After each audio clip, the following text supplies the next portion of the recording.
Well, a good evening, keep pounding nation. What's good with everybody? Welcome to another live Carolina Panthers talk brought to you by Blitzball Champ Gaming.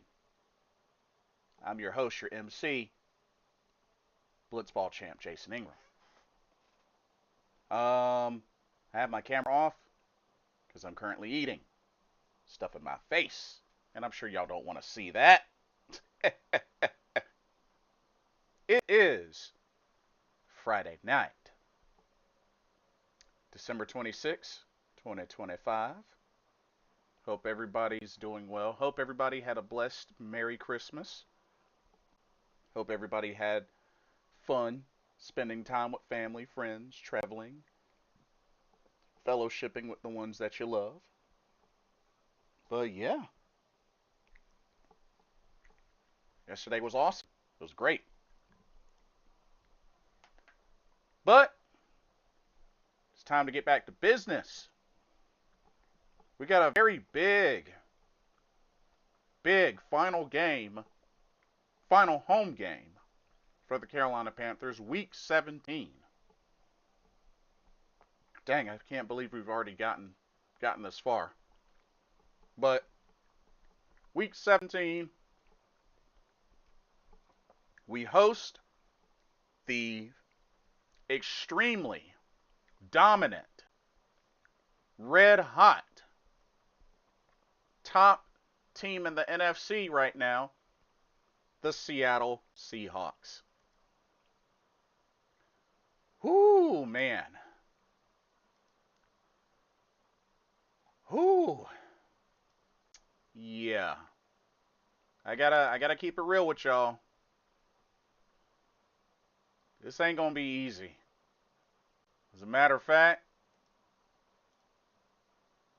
this game, I would have to say, is probably in line to be Carolina's toughest game this season. At least so far. I mean, they only got 2 games left, but still, they're going up against a red hot Seattle Seahawks team that is currently 12-3 and has an away record of 6-1. That's right, they've only lost once on the road. Sam Darnold has been having quite a year. I mean, definitely is at least in the running for MVP. I don't think he'll get it, but still, dude has been playing excellent football. Seattle's going to be tough. They're going to be really tough. Jackson Smith-Jigba is putting up Jerry Rice-like numbers, especially in receiving yards and average yardage. So, yeah. This is going to be a tough game, y'all. This is going to be a really tough game, and I honestly don't like our chances. But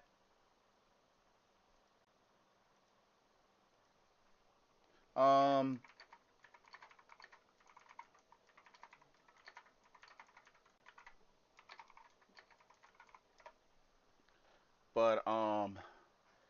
yeah. We got quite a bit to talk about with this matchup. And I get it. I know we want to be optimistic, especially considering on 2 different occasions Carolina has beaten the top team in the NFC with teams like the Green Bay Packers and the Los Angeles Rams. But this Seahawks team is definitely a step above. Not to mention, Carolina won those 2 games by 3 points. So they were close. There were close victories. But we're going to dive into this matchup.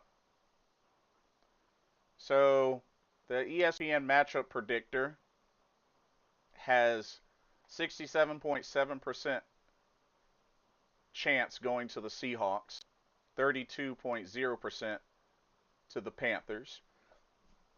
Carolina's once again the underdogs. Not surprised. Um, Kind of expected that.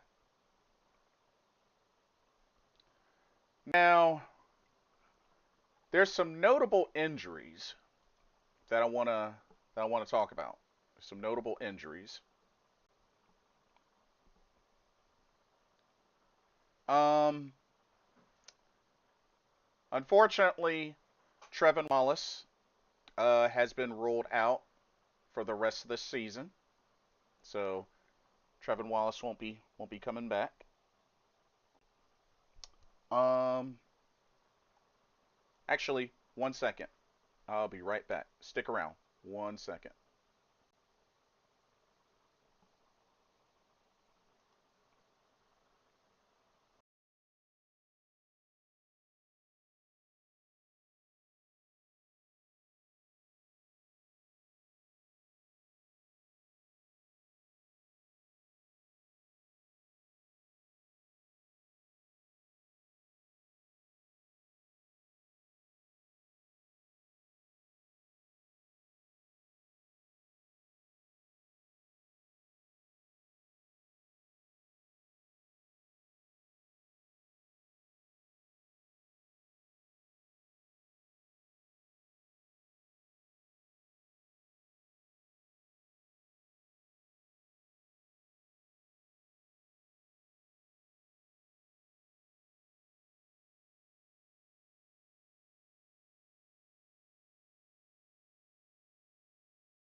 All right, sorry about that.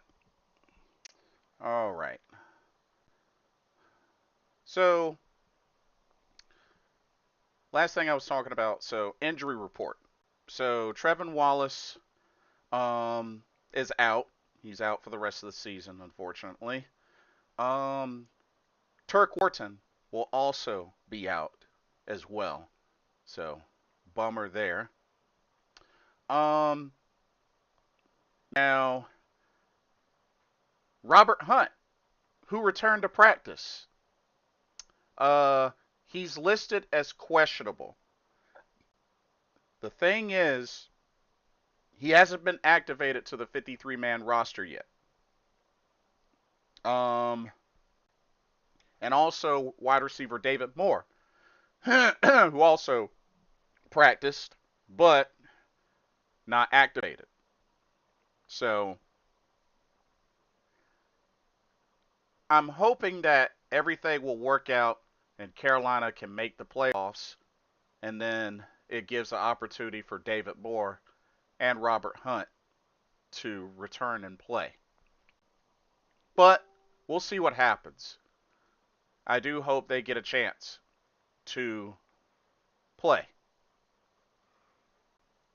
But aside from that, everybody else is pretty healthy. Everybody else should be good. So not a not a huge injury report for Carolina. So at least that's promising, especially with the progress from uh, Robert Hunt and David Moore. Okay. Now, interestingly enough, the injury report for the Seahawks, there's some notable names in that injury report. Let me take a look. Um,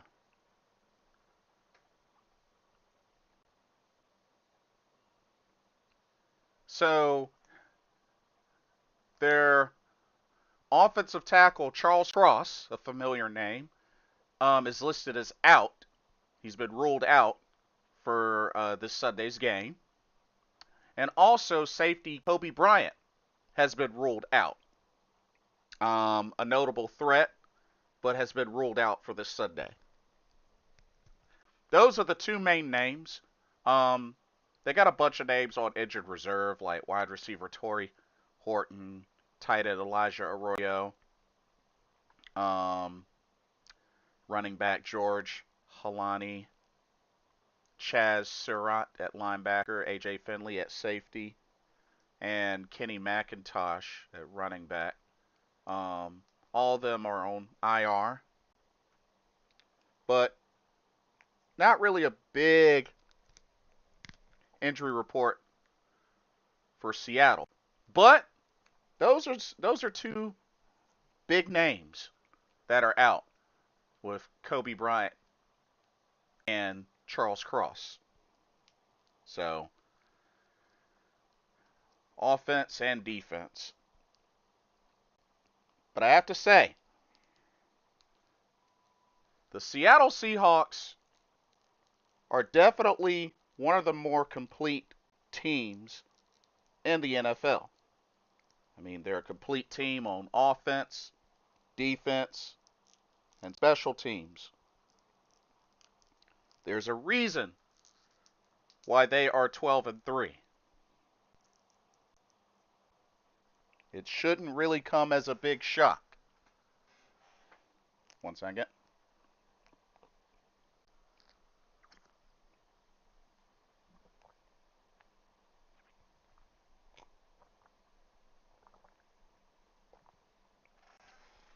Okay. But yeah, shouldn't be a big shock with how they've been playing. Now, a couple of things I want to mention as well. Let's see. Let me pull this up. Um, this is normally a team that Carolina historically has not had great luck against. Panthers are 5-11 all time against the Seahawks. 3-5 at home and 2-6 on the road. Of course, the last time these two played each other was 2023. Andy Dalton was the starter. Played a good game, but they lost 37-27. And that was in Seattle. And of course, really difficult to beat Seattle in Seattle. Very difficult. Okay. Now,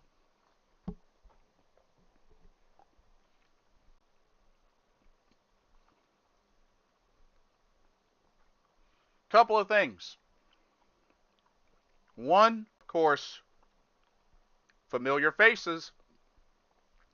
Sam Darnold steps back into Bank of America Stadium, going up against a team he once played for. Of course, was there 2021, 2022. And ever since post Carolina, Sam Darnold has bounced a little bit. He was a backup to Brock Purdy on the 49ers, played a season with the Minnesota Vikings and making it to the playoffs for the first time in his career. And then going to the Seahawks. What's going on, man? Hey, you made it in. Yes, I did. Sorry about the lateness, folks. Oh, no, you're good. You're good.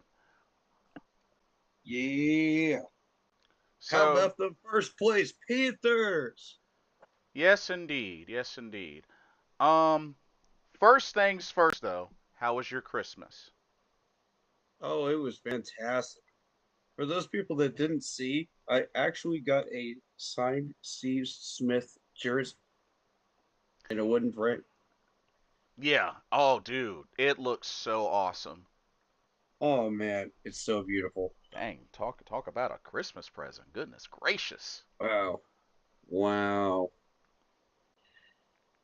Agent 89. Man, what a blessing right there. What a blessing. I'm so thankful. But yeah, mine was good as well. I actually one of my gifts was a big Carolina Panthers bowl where I could put all my Skittles in. Oh. Yeah, it's so I've been a big fan of Skittles since I was a kid. That's like my number Uh-huh. one that's like my number one candy. And Mhm. my family got me a big Carolina Panthers bowl and two big bags of Skittles. So I can have that ready to go because usually I'll make a big bag of Skittles last like a couple of months because it's a lot. Yeah. So but yeah, so they got me that and got me a nice Panthers bowl I can eat my Skittles out of. So I'm happy about that. Hmm. But whoo, all right, bro. Last home game of the season. Okay.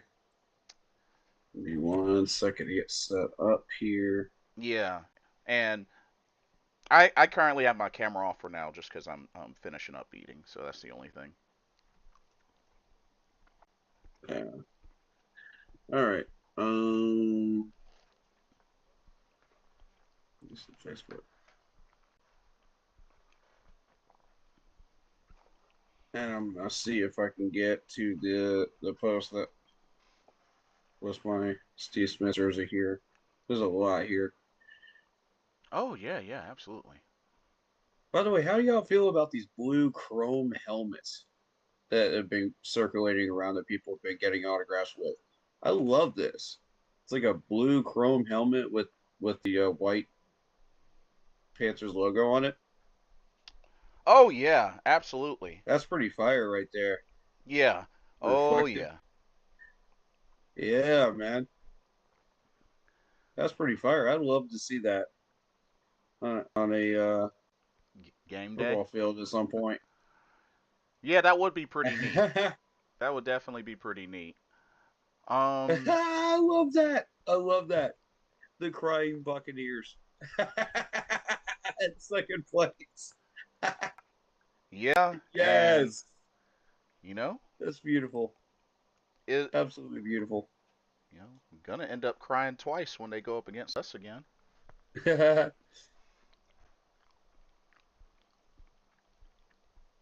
Gonna have to Let get me a. see. They're gonna have to get another big pack of tissues. And even Cam Newton said something about it too, man. He was very pleased with it, and um, it's just awesome. It was awesome all around, and it had that feeling of that 2015 Panthers game, Hmm. the whole day, and I was just absolutely in love with everything that went on that day. Dude, I Like, I looked at the clip of the game sealing Lathan Ransom interception, and yeah, the crowd was just so lit. bro, if you were not there when Thomas Davis picked off Aaron Rodgers back in 2015, and you wanted to know what the stadium felt like in that moment, that was it. Right on. Yeah, that was one of the most incredible moments. Like, you could hear that crowd for miles. We were so loud. Yeah, like he definitely snatched that mob out of the air. It was epic. Man, y'all need to start putting some Lathan Ransom jerseys in the team store because this dude can ball. I'm trying to tell you right now, this dude can ball.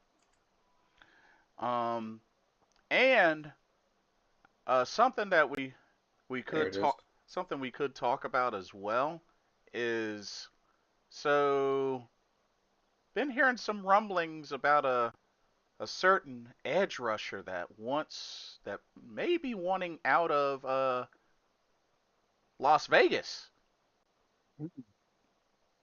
Max Crosby, Yeah, I'm interested. I think it's just a matter of how much will he cost. Mm-hmm. That's really what it Depends comes on the down to. contract. Yeah, like Dan, maybe pick his brain a little bit. I say pick his brain. See what he would be open to. Mm-hmm. Cause let's keep it real, they ain't doing nothing in Las Vegas. They ain't doing nothing in Las Vegas. Let's just keep it real. There's the Steve Smith jersey. Check it out. It's Corey. Yeah, dude, that looks fantastic. Mm, I love it. I love how the picture on the bottom right is the Steve Smith just stomping on a Patriots player's helmet. Yeah, that is That is awesome. amazing. Mm, I love every part of it. You're going to So, be seeing a lot more of that once I get set up for the new house. oh, there you go. Heck yeah. Mm-hmm. It'll be on my wall in the background. So you were saying? So, um, so yeah, Max Crosby. I mean, I would entertain it. It's just a matter of how much he would cost. Agreed. Because if anything, I definitely see um, potential D line upgrade for next season. Because we still got to improve that pass rush. But um, we'll see how it plays out. So I was talking a little bit about the injury report. Um, Mm-hmm. of course, unfortunately, no Turk Warshawn and Trevin Wallace to miss the rest of the season. Mm. But uh, aside from that, some promising news from Robert Hunt. He's questionable, but he's been practicing. He's been working out. He hasn't been activated to the 53-man roster yet, but We shall see. there's that could change very soon. That could change.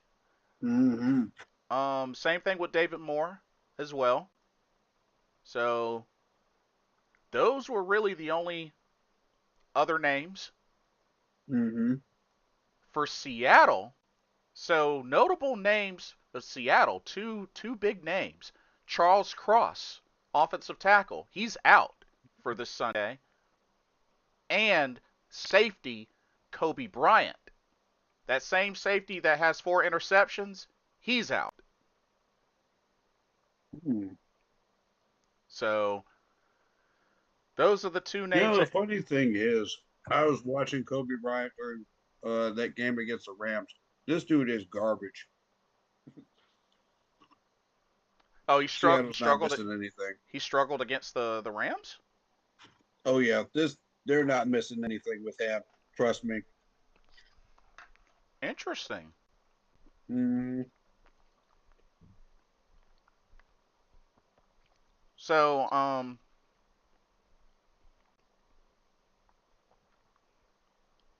we are going up against one of the. I would have to say it's safe to say one of the more complete teams in the NFL right now. Um, Seattle They took Seahawks. a trick play in overtime to beat the Rams for Seattle. If Yeah. they played each other again, I don't think they would be able to get away with that same trick twice. As a matter of fact, They're every bit as dangerous as the Rams are. don't they play each other one more time? Mm-hmm. And believe me, I will be watching that game like a hawk. Oh, actually, nah. They split. They split. Yeah, they split. Okay. Um, I the have a feeling eventually they're going to meet a third time in the playoffs, though. Yeah, and looking at the standings, things just got really interesting. Um, so AFC East, we know New England and Buffalo, they've clinched playoff spots, and they're pretty much battling for Yep. division. Mm-hmm. It still could go either way between Pittsburgh and Baltimore, but Baltimore they need to finish strong. They need to finish strong. Uh, a what a big comeback for Jacksonville. Jackson, Jacksonville's been on fire lately. yeah, punching a playoff spot into for them, which Mm-hmm. they haven't won the division yet because Houston could still, you know, pull that off. But and Indy, despite them kind of struggling, Indianapolis is still in it. Yeah. Once they got Philip Rivers out of Yeah, retirement with his walker. yeah. Um, of course, Denver and the LA Chargers have clinched. Um, I got a feeling that I think either the Broncos or the Patriots are gonna clinch number one in the AFC, unless the Bills just have this last surge and they just finish strong and the others lose. But I think it's probably gonna be either New England or Denver that gets that number one seed in the AFC. I see Denver getting it. You think Denver gets Um, it? unless they lose. Who do they have left? Denver, they have They just have the Chargers left. Ooh, that's enough though. Yeah, You know what? I'm giving number one seed to New England. you're giving it to New England. Yep. Shout out David Screws because the Chargers have been playing really well too. Yes. Justin Herbert's really throwing some good balls. So they've been a threat. Oh yeah. Um, I have Denver in the Super Bowl. You have Denver in the Super Bowl. Oh, Mm-hmm. okay. Denver and Buffalo AFC Championship. Denver goes to the Super Oh, Bowl so for the you first time since 2015. so you think New England will get eliminated? Okay. Um. I think they could beat Pittsburgh. They could beat some of these weaker teams in the AFC in the Mhm. playoff picture. But once you hit Buffalo and you hit Denver, that's where the road ends. The interesting thing is New England is undefeated on the road currently, 7-0. Yeah. But Denver doesn't exactly have like a stacked depth chart, but the thing is like the way they play mhm. is so dangerous when it comes to playoff time because they've managed to knock off at least three or four really good teams lately. Yeah. And they've been a problem. So I just don't see anybody but Buffalo and Denver up there. Buffalo's been dropping games like that lately, Mhm. so it is not totally impossible for New England to knock off Buffalo Right. if they face each other, but the odds are Buffalo right now. Yeah, understandable. Definitely understandable. Now, looking at the NFC. Well, bro, this is do or die. Only one playoff spot left to clinch in the NFC. Mm-hmm. And we're gonna get it. Yeah, this is ours for the taking. We have the advantage right now. It's ours for the taking. Um, Philadelphia has already clinched their division. Um, we Yep. know we know that the Bears, Packers, Seahawks, Niners, and Rams have all clinched playoff spots. I feel So like the Bears and Packers are just destined to play each other again. At some point, some way, shape, or form, they're going to play each other yeah, but again. And this is winner take all it this is time. it is starting to look like Chicago is probably going to take the division though. Yeah, because they've got more wins. Um, and Jordan Love is pretty much done. So you're looking at Gardner Minshew, right? For the Or is that Packers, Chiefs? it's Who's Malik Willis. Malik Willis? Okay, my bad. Hmm. Right, so you're looking at Malik Willis with the Packers clinching a playoff spot versus the Bears. And I got to say, Bears win. Because without Jordan Love, you, that's the key element right there. Yeah, And normally I wouldn't say it's one player that makes up the difference between a game like that, but with these two being as even as they are, and Micah Parsons is done, yeah, that's two factors going in the Bears' direction because now they could not get pressure on Malik at all. the only thing that they can really hope for, because Jordan Love is dealing with concussion, is that he'll be ready for the And first the other way playoff game. around. Mm-hmm. But it remains to be seen. It's not a guarantee because you know how it is. Concussions are no joke. Right. It's been back and forth with this matchup because like both of them are like dead even in every area, Yeah, except for the fact that Michael Parsons is out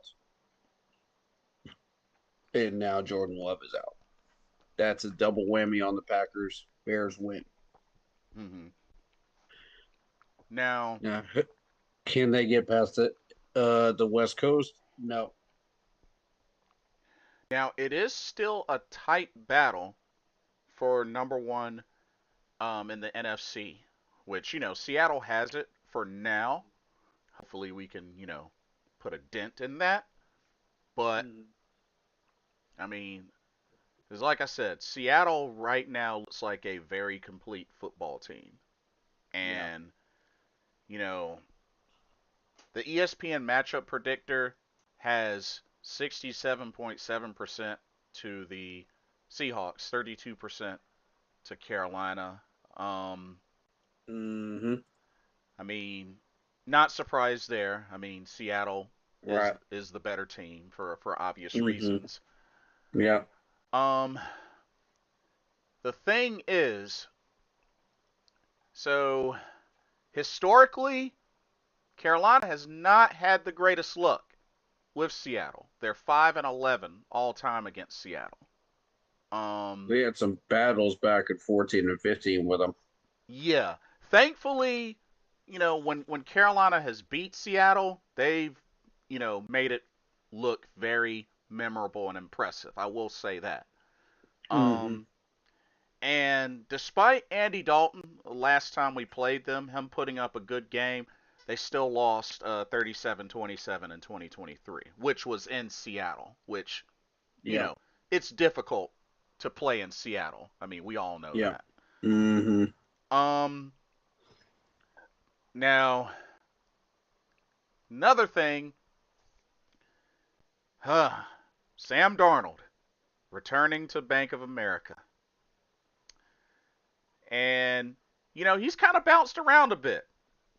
After Mm-hmm. Carolina, he backed up Brock Purdy with the Niners and then going to the Vikings, having his first taste of the playoffs. And then with the Seattle, I mean, he's turned up the heat with Seattle, which I mean, has earned him a multi-year deal with Seattle. Mm-hmm. Not Yep. not to mention Sam Darnold is fifth in the league in passing yards with 3,703 passing yards, and 24 touchdowns, 13 picks.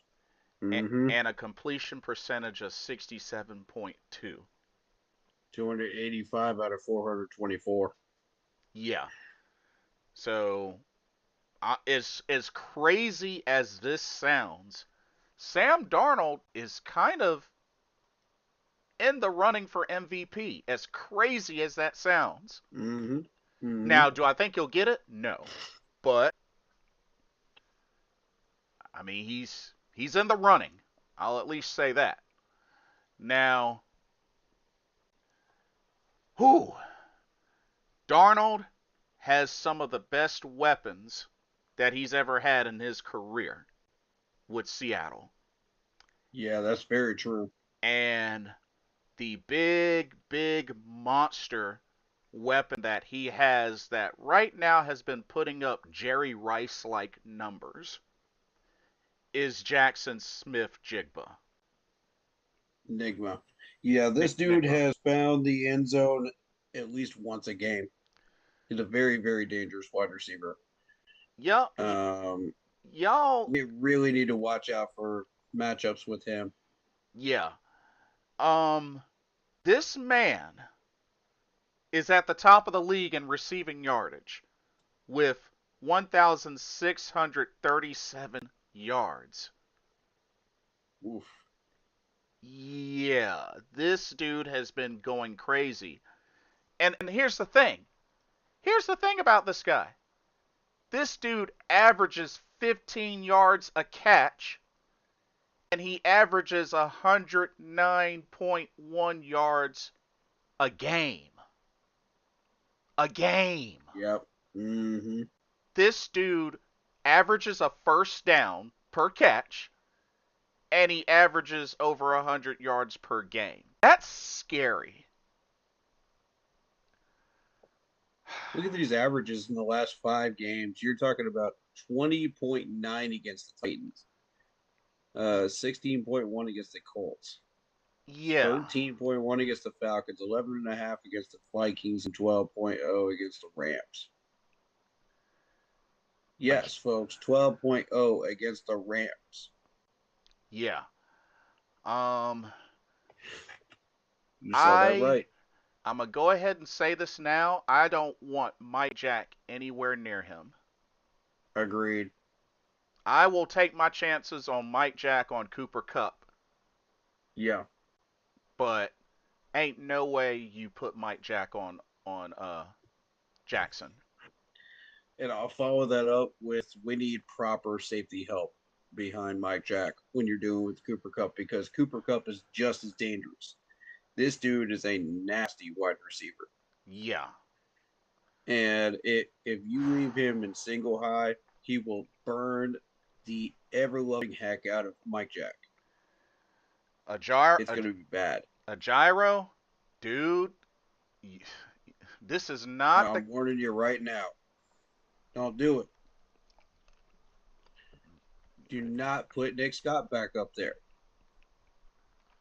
this ain't the game you want to do a whole lot of crazy zone with. Like we've talked about the Sajaro. Come on, man. Like at some point the light bulb has got to come on. Don't be You've no got fool. to realize you can't keep doing this. Don't be no fool.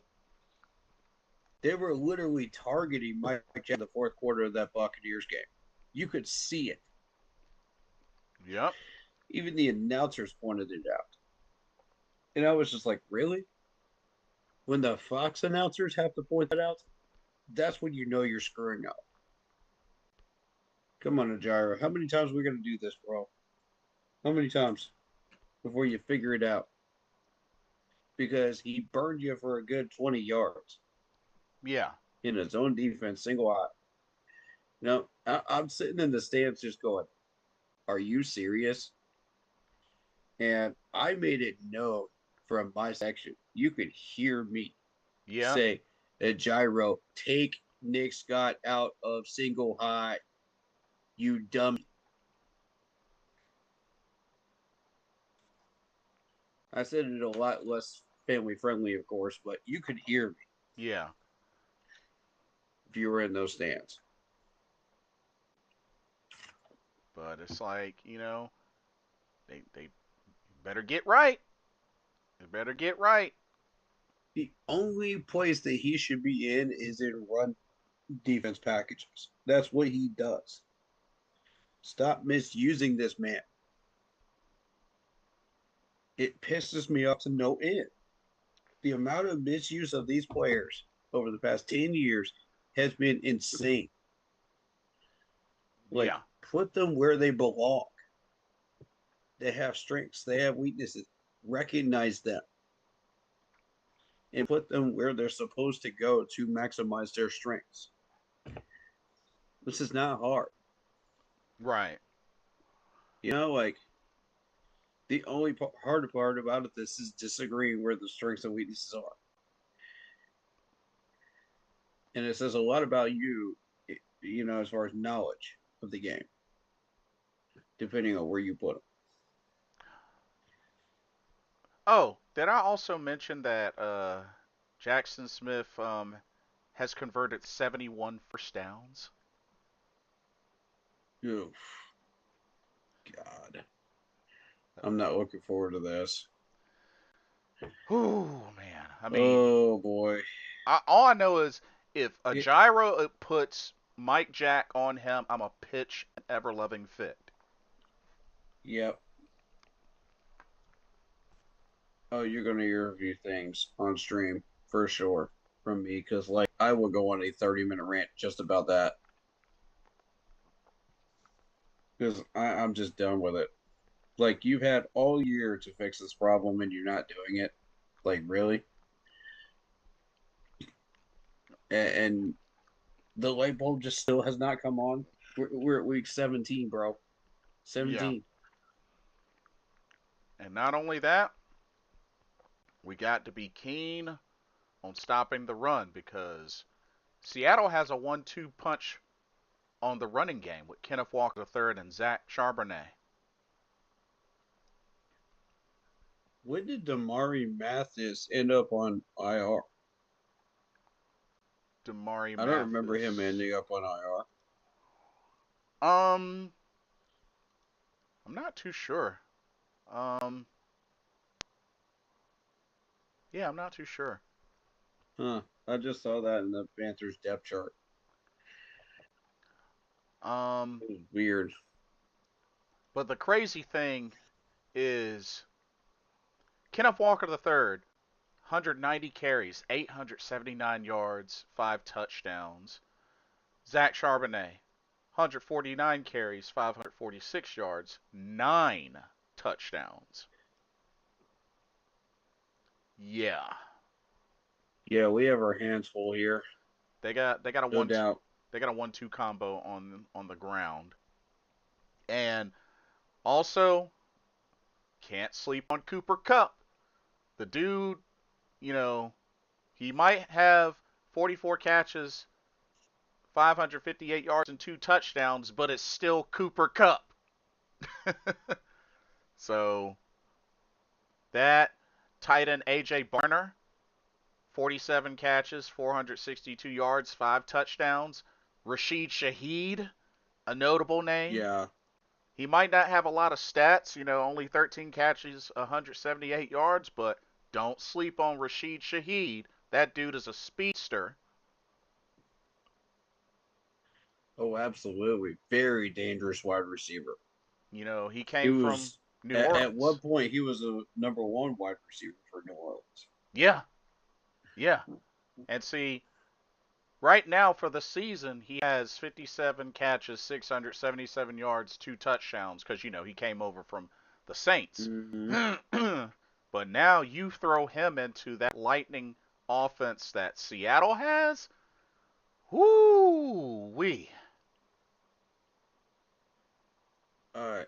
So getting to Cooper Cup, you're looking at during 2021, this dude had 1,947 yards. Yep. Yes, you read that right. 1,947 yards and 16 touchdowns On with the 145 Rams. catches, With the Rams. which he has a Super Bowl with. This dude is terrifying on a field, and he is not slowed down at all. He put up 700 plus yards 2023, 700 plus yards 2024, and now he's up to 558 this year. He's going to be just below the mark, but he's still very, very dangerous. Yeah. Um, I mean, his prime was with the Rams. Let's keep it real, but um, if you think that dude has lost any of his step, he is not. Nope. Even at 32, he still can get it done. Nah. Now, we mentioned Jackson Smith. Negbo. Let's look at those numbers. 104 catches, 1,637 yards, 15.74 average, 10 touchdowns, just for this year alone. Yeah. Dude is dangerous. He went 100 yards plus in about half a dozen games, at least. Yeah. Not to mention, y'all, this is only his third year. This is third year.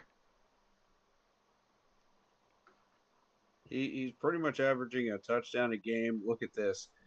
That is just wild. That is wild. Yeah. Wow. I think I had him in a couple of my parlays, as a matter of fact. But yeah,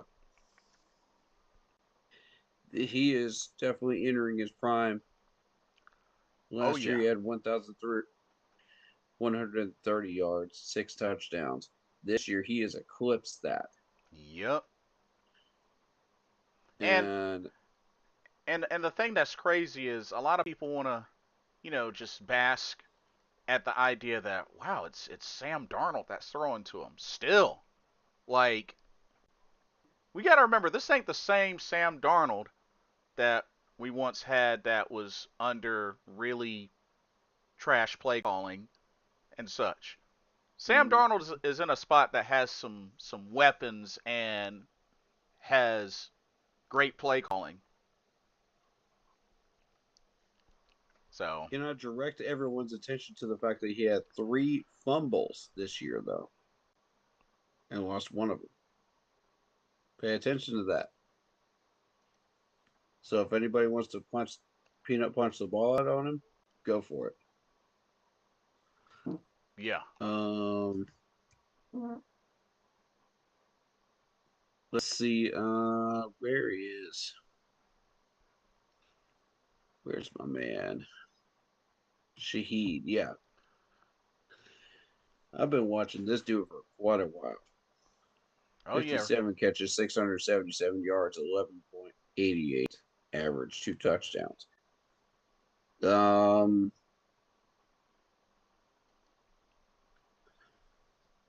let's see. What stands out about this dude? I did have a fumble or two. One against the Buccaneers and one against the Cardinals. So be aware. Mhm. Um, I'm definitely hoping this is a game that Carolina can get some takeaways. that number has been going steadily down since he's left New Orleans. He's at 178 and he's not being used that much. Um, I wonder if he has an injury history Hmm. Interesting. because he's appearing in 7 games and starting in 3. Oh, because it's probably because remember he came over from New Orleans. That is correct. Yeah. So yeah, he got traded away. It was either a trade or release, and then came to Seattle. One of the two. Mm-hmm. Okay. AJ Barner, 47 catches, 462 yards, 9.83 average, 5 touchdowns. This dude can move the chains, but he can also be a red zone threat, as proved against the Buccaneers with 2 touchdowns. Um, but the main thing you need to worry about is keep a very close eye on him and do not let him move the chains. Yes. Um, he has 2 fumbles of his own this year. So I'm noticing a pattern between 3 offensive players on this Seattle team is fumbleitis. Um, but you got 9 touchdowns total for his career. The yardage is what we need to watch out for. You're looking at 462 this year Mhm. off of 47 catches. So that's a jump in production from last year. Um, Oh yeah. yeah, I think that's somebody we really need to keep an eye on him and know where he is at all times. Um, Mainly with the running game, you're looking at Zach.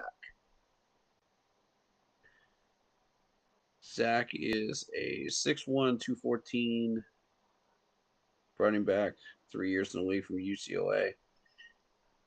149 carries, 546 yards, 3.66 average.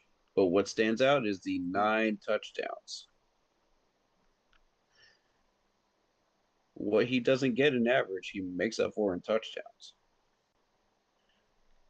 in the red zone. So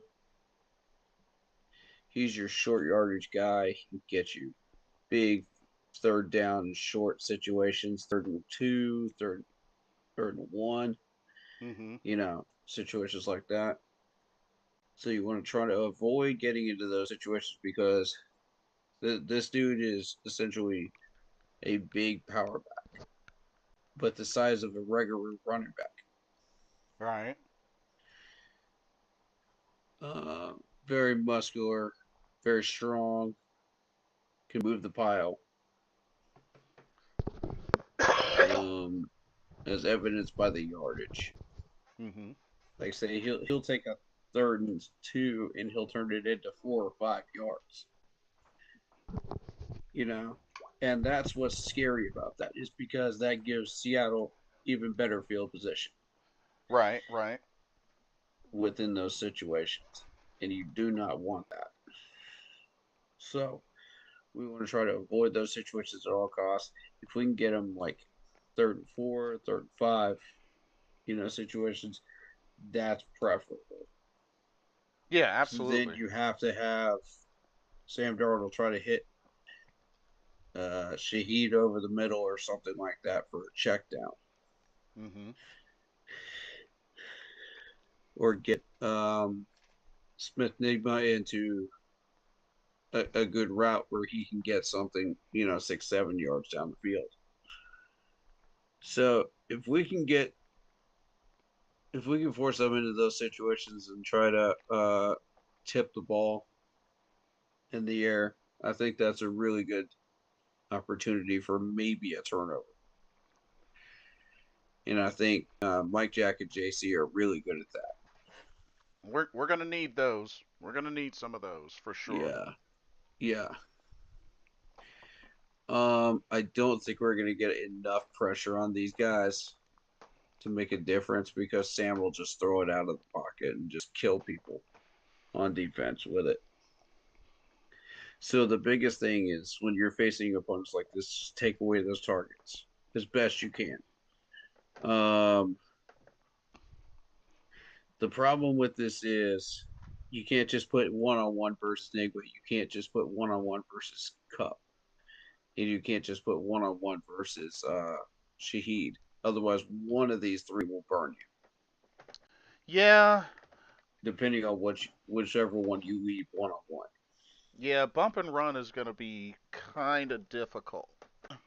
This is why they've had so much success, is because of these three finding those one-on-one matchups. Keep talking. I'll be right back. Keep talking. And I think it's going to be tougher to double these guys up and figure out how to force them to run the ball at us. So I think they're going to come out of the gate with a balanced attack, mostly. But here's the thing, they don't have Charles Cross. Now, Charles Cross is a big left tackle and a big loss on this line. You're talking about a 6'5", 317-pound brick wall of a left tackle. Um, he's made a major impact since the 22 draft. Selected 9th overall. There were like 2 or 3 other offensive linemen there at the same time. Panay Sewell was one of them I remember. Um, and we were gunning for Sewell. Seattle was gunning for Cross. That was always the thing during that draft. And Sewell ended up being a Pro Bowler Okay. at right tackle. Charles Cross always ended up being a left tackle. But either way, both teams won their respective picks because Charles Cross is a 6'5", 317-pound brick wall. Yeah. So without him there, that presents an opening for us, Yeah. pass rush wise. Um, but we don't have Trevor Wallace. So here's the thing: without Trevor Wallace, you may be looking at DJ Wanham, right? So Claudine Chairless will start again. Oh, Claudin. Okay, that's a welcome change. Yeah, Claudin's been pretty good in the last few games. Um, I don't feel like we're losing too much there, talent wise. I definitely do think a big key is some way, somehow trying to get pressure on Sam Darnold. Get him, as David Screws says, we got to get him seeing Mm-hmm. ghosts. Yeah, and that's what I was alluding to was that comment. Um, yeah, I think we have good defensive line players. The Mm-hmm. problem is they're suited more so for run stop and containment than blitzing. Mm-hmm. We're league at sacks this year. Um, but if you consider in the last 6 or 7 games, our run stopping has been vastly improved. Yeah. Nick Scorton's been a huge part of that. Oh. Christian Rosebloom, Oh yes. shout out Bobby Brown. He's been a huge part of that too. Um, and even occasionally JC Horn will pop up there and shut down some of these, Yeah. out of his coverage areas. Yeah, this is a really good run stopping unit on the D line. And for the most part, when we're playing well, we can stop the routes of quarterbacks, trying to find running lanes. These guys will find those gaps and shut those down. Um,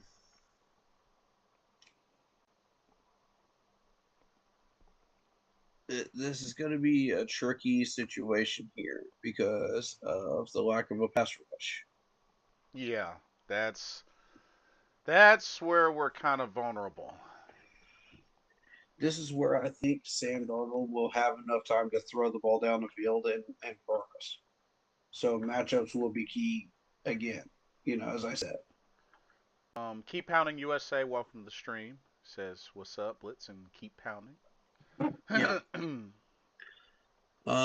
David says, uh, keep pounding. This is the way I look at playoffs. Once you're in, everybody is 0 wins, fresh start. But once you get beat, you're out. Yeah, Yep. that's the playoffs. It's winner go home.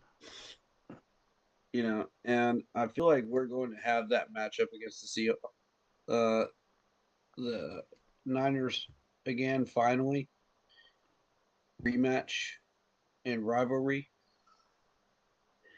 because they were one of the major problems back then. So was Seattle. We had some battles with the West Coast. Oh Yeah. man, did we ever have some battles with the West Coast? And now that's starting back up again, and I'm so excited because that shows me that this team is evolving, to that point again, Yes. to where we have enough talent to do this again, you know. And like I said, we're on target. Now, We have about 2 years out from being fully decked out now if we stay on schedule. you had mentioned Rashid Shaheed. Mm-hmm. So special teams, be aware because this is also somebody that averages 29.5 yards a kickoff return, which is seventh in the league.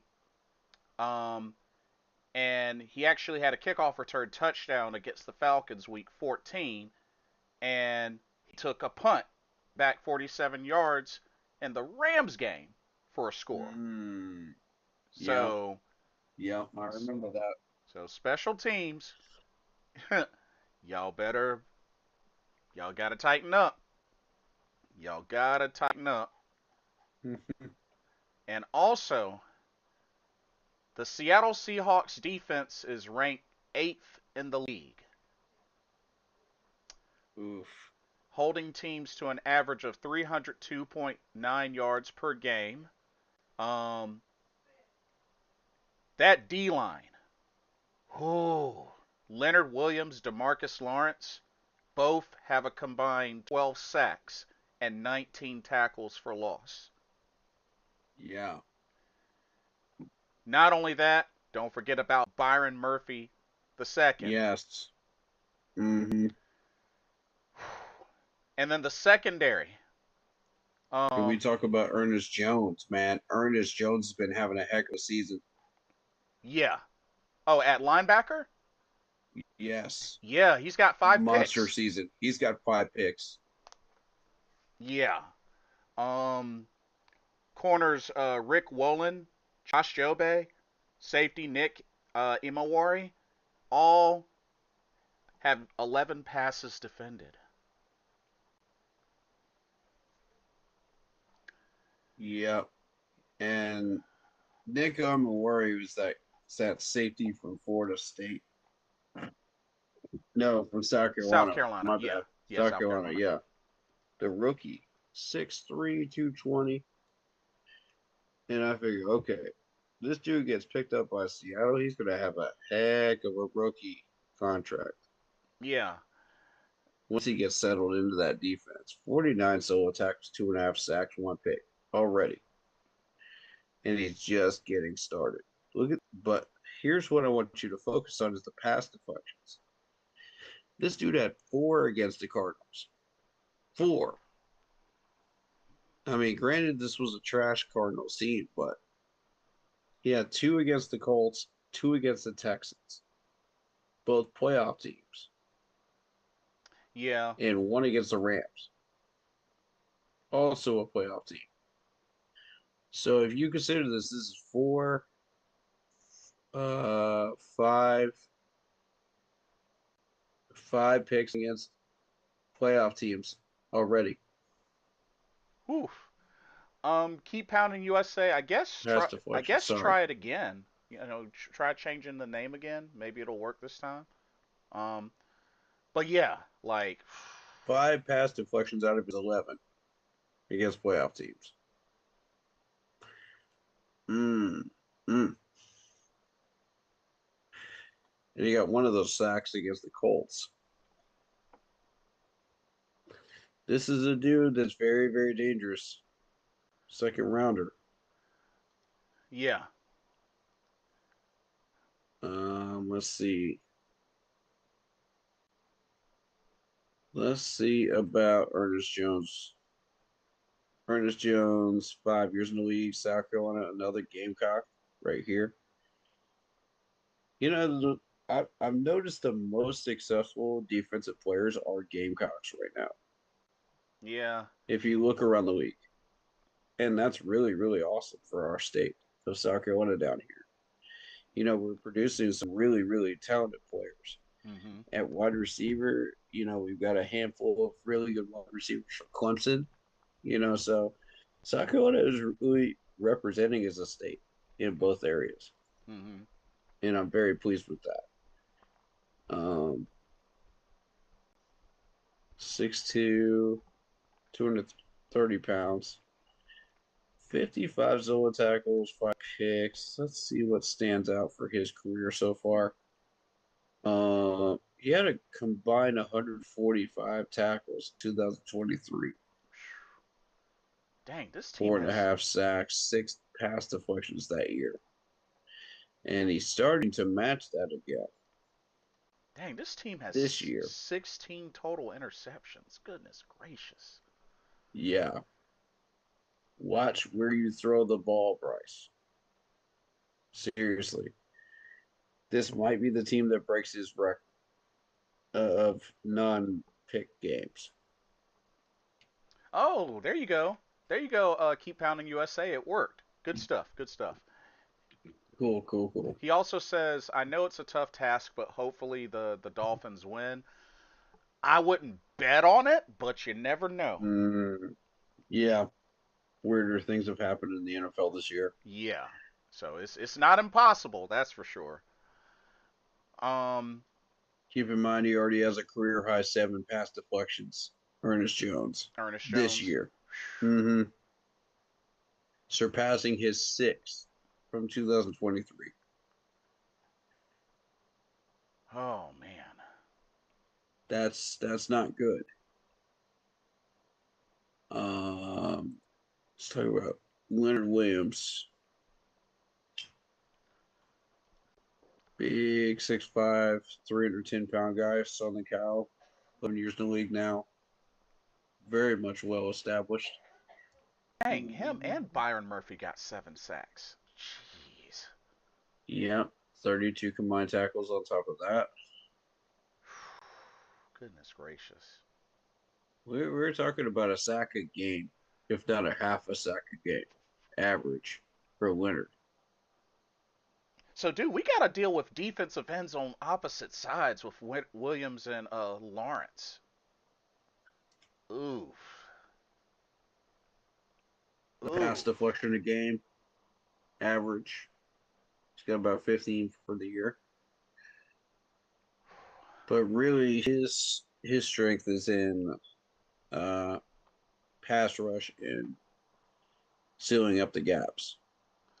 O-line has to 634 total tackles so far. O-line has to really be on their A game this Sunday. But what I want you to focus on is the fact that he has 6 fumbles for his career. But 6 as forced of the fumbles? last 4, yes. Ooh, As jeez. of the last 4 years, none.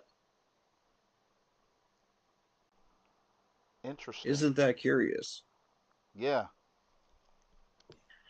So whatever Seattle did, they fixed that problem. Uh, that's wild. Marcus Lawrence, 6'3", 254. Yep, which that's a veteran. Yep, 20 solo tackles, 5 sacks, 2 forced fumbles as of this year. Um,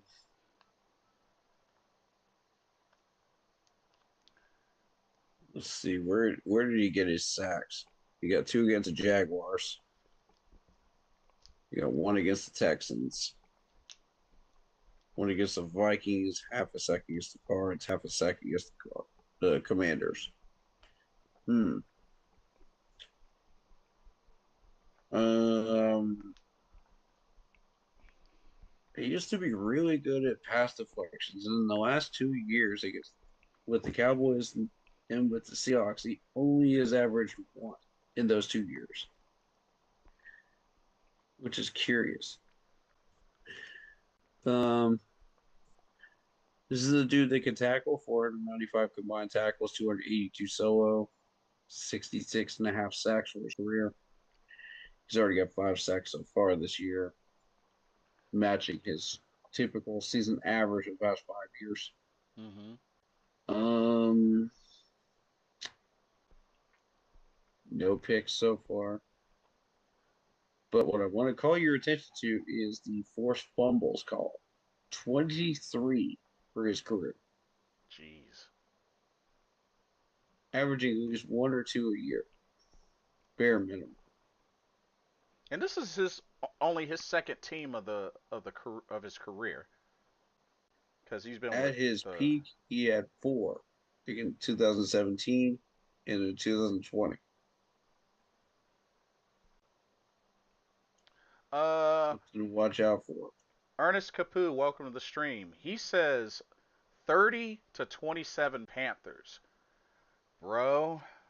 Mm, I don't see us putting 30 on this team. I don't see it. this I is going don't to be see a it. very much shorter score if, if we play our best game. Yeah, I will be shocked if Carolina puts 30 up on Seattle. I'll be very shocked.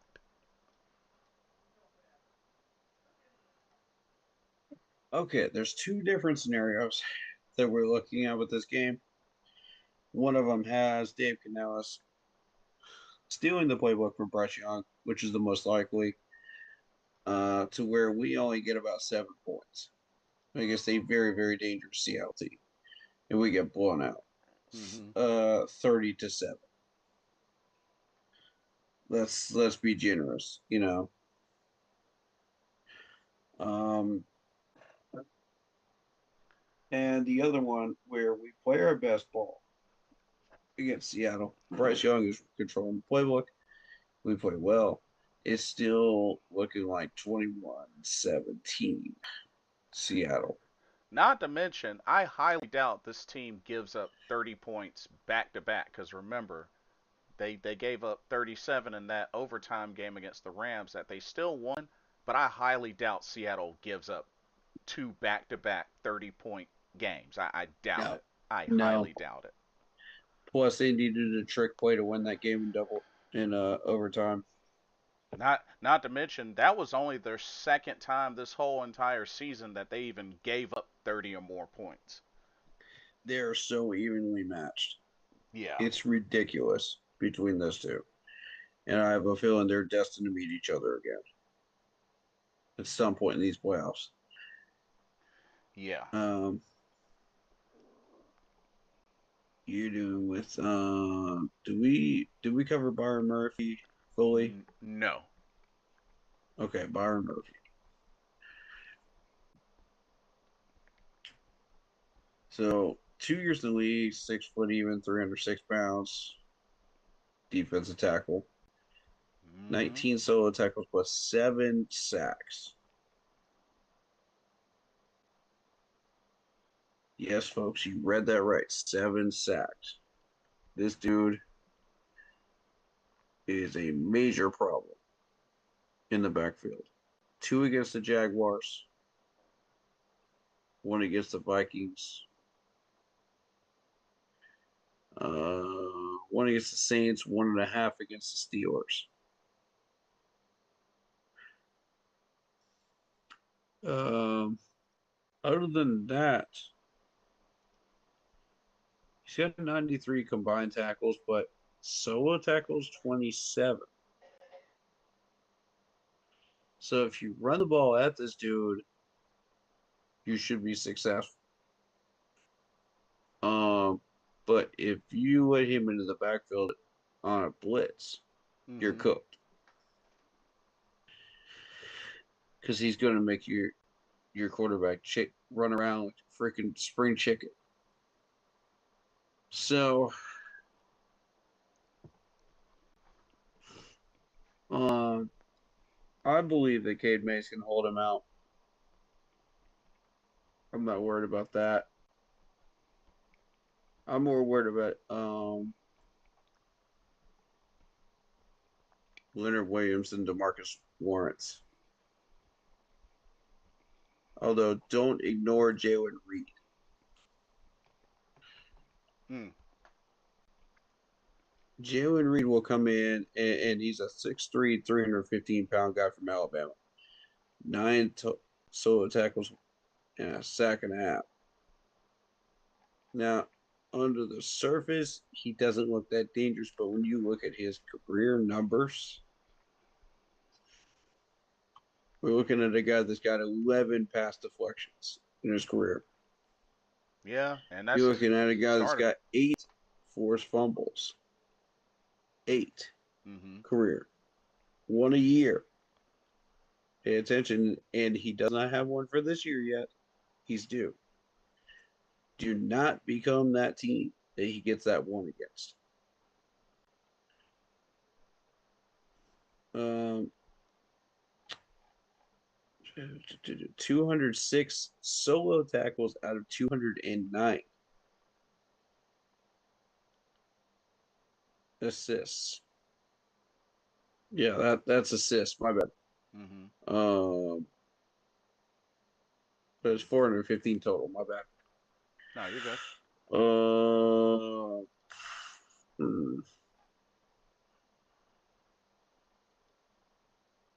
He got 2 pass deflections in 2023, 2024, same thing.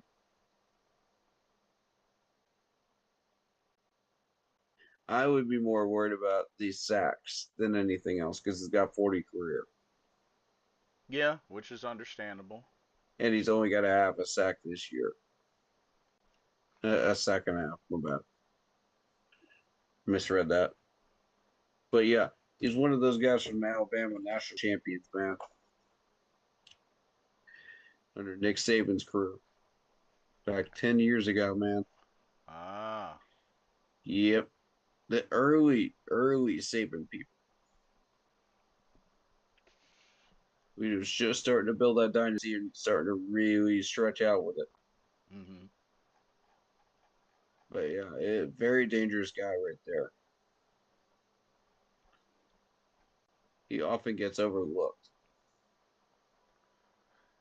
Um, Witherspoon. Devin That's another name I Witherspoon. Yeah. recognize. Yeah, Six notable foot name. 185 from Illinois, 3 years in the league. 42 solo tackles, one pick, and a half a sack. Kind of having a slow year compared to usual. But his tackling typically gets up to 98 tackles, 79 tackles first year. So I mean, he's a tackle machine, that's for sure. Um,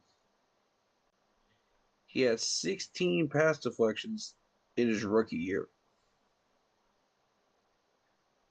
Yeah, That's a lot. 16. That is a lot. Mm-hmm. You're reading that correctly. Do not underestimate this dude, or you will get cooked. Um, he had a forced fumble first 2 years, still doesn't have one this year. So be aware of that. He's due for that. Um,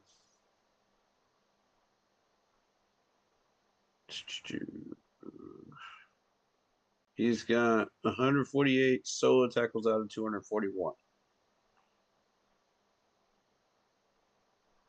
And he was drafted in fifth round. Oddly enough, the fifth round, Mm-hmm.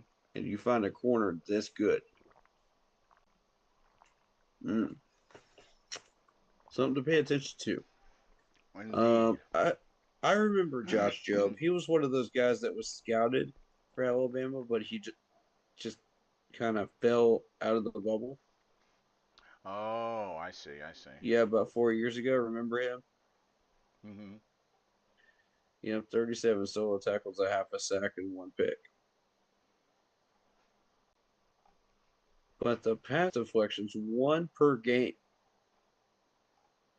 average, which is crazy.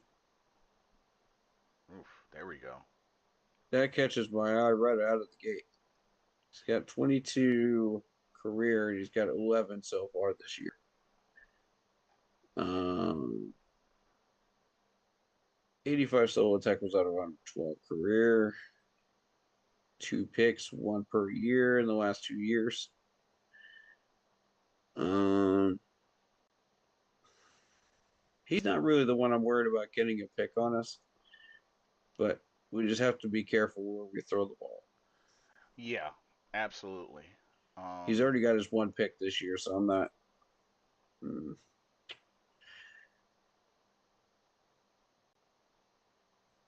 where are you? Newuso. Newusu? Nuosu? Yeah, that's how you say his last name. Sorry. I'm infamous for getting last names wrong. Yeah, I mean that's a pretty difficult name. Yeah, please forgive me. All due respect to the player, I always try to make sure I get the name right. 13 solo tackles, 6 sacks. The 6 sacks is what concerns me because you're getting about 1 sack a game at the beginning of the year. Half a sack against the Bucks, sack and a half against the Jags, one against the Texans, um, and half a sack recently against the Vikings in Week 13. But beyond that, he's been kind of quiet. Okay, yeah. Let's quiet down some. Yeah, one or two pass deflections per year, Mm-hmm. kind of quiet on that front too. But the sacks, 33 and a half for his whole career. 6 so far this year. He had 9.5 in 2022. was his career highlight. Oh. So you're looking at 141 solo tackles out of 259. Pretty good solo tackler. But here's what I want you to focus on: 8 forced fumbles. Are you starting to see a pattern, ladies and gentlemen? The last 2 years, none. He's due. Pay attention. Be aware on that one. Yeah. For reals. We do not want to be the one that he gets his one against this year.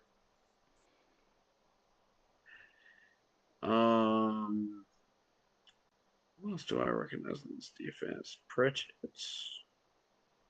I recognize Pritchett's name, but I don't know much about him. Um, I don't think he's that much of a threat. Um, Kobe Bryant, Yeah.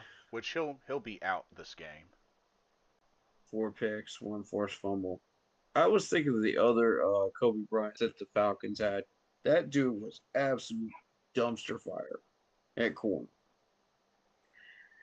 They put him in, and I was just like, bro, what in the world am I watching? Yeah. I think that was Kobe spelled Cobie. Yeah, that Yeah. dude was absolute dumpster fire to watch in coverage. I'm not sure who was worse, him or Nick Scott in coverage. It's a toss up to me. It was that bad. That dude Jeez. got roasted so bad. Oh man.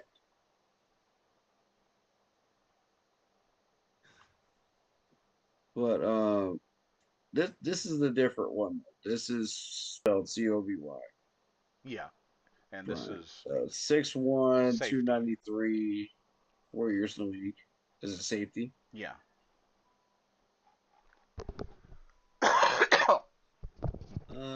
A couple of pass deflections, handful of them this year, kind of spread out. No sacks. Um,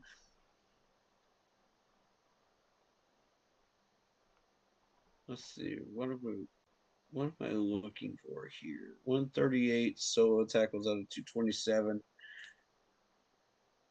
2 career sacks.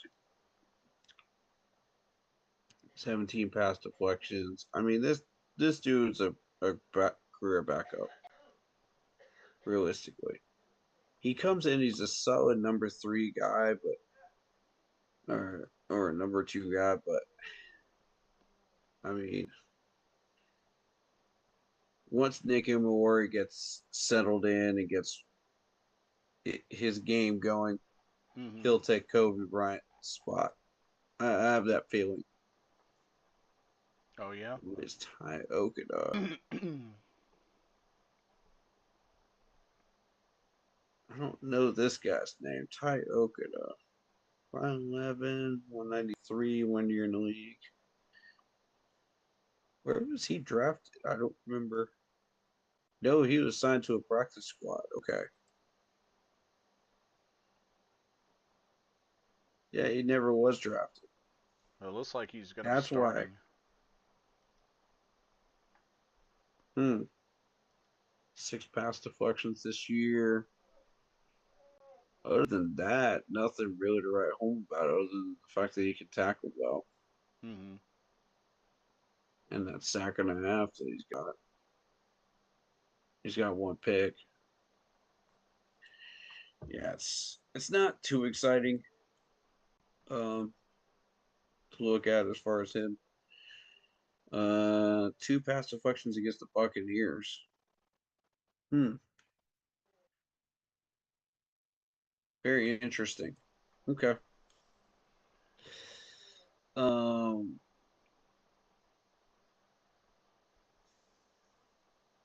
looking at this from a broad perspective.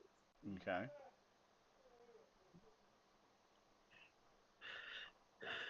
Um,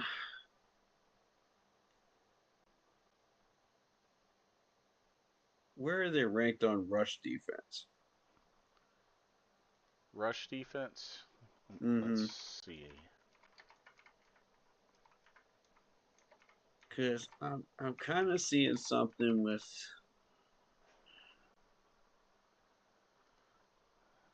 So with maybe Byron Murphy here. so they are second in points allowed, with Mm-hmm. 18.6 per game. Um, they are ranked fourth in rush and run defense, only allowing about 3.8 yards a carry. They are tied for sixth in takeaways with 18. Um, they are first in yards allowed per pass attempt in 6.1. They are second in yards allowed per play with 4.55. They're fourth in yards allowed per game and 283 yards per game. They are also fourth in the league in sacks with 40. Mm. Yeah. I Um. was kind of looking at Leonard Williams here as an opening for our run game. If we get Robert Hunt back, I think there's an opportunity to run the ball on the left side. Yeah. He's listed as questionable. I just don't know if they will activate him between now and Sunday.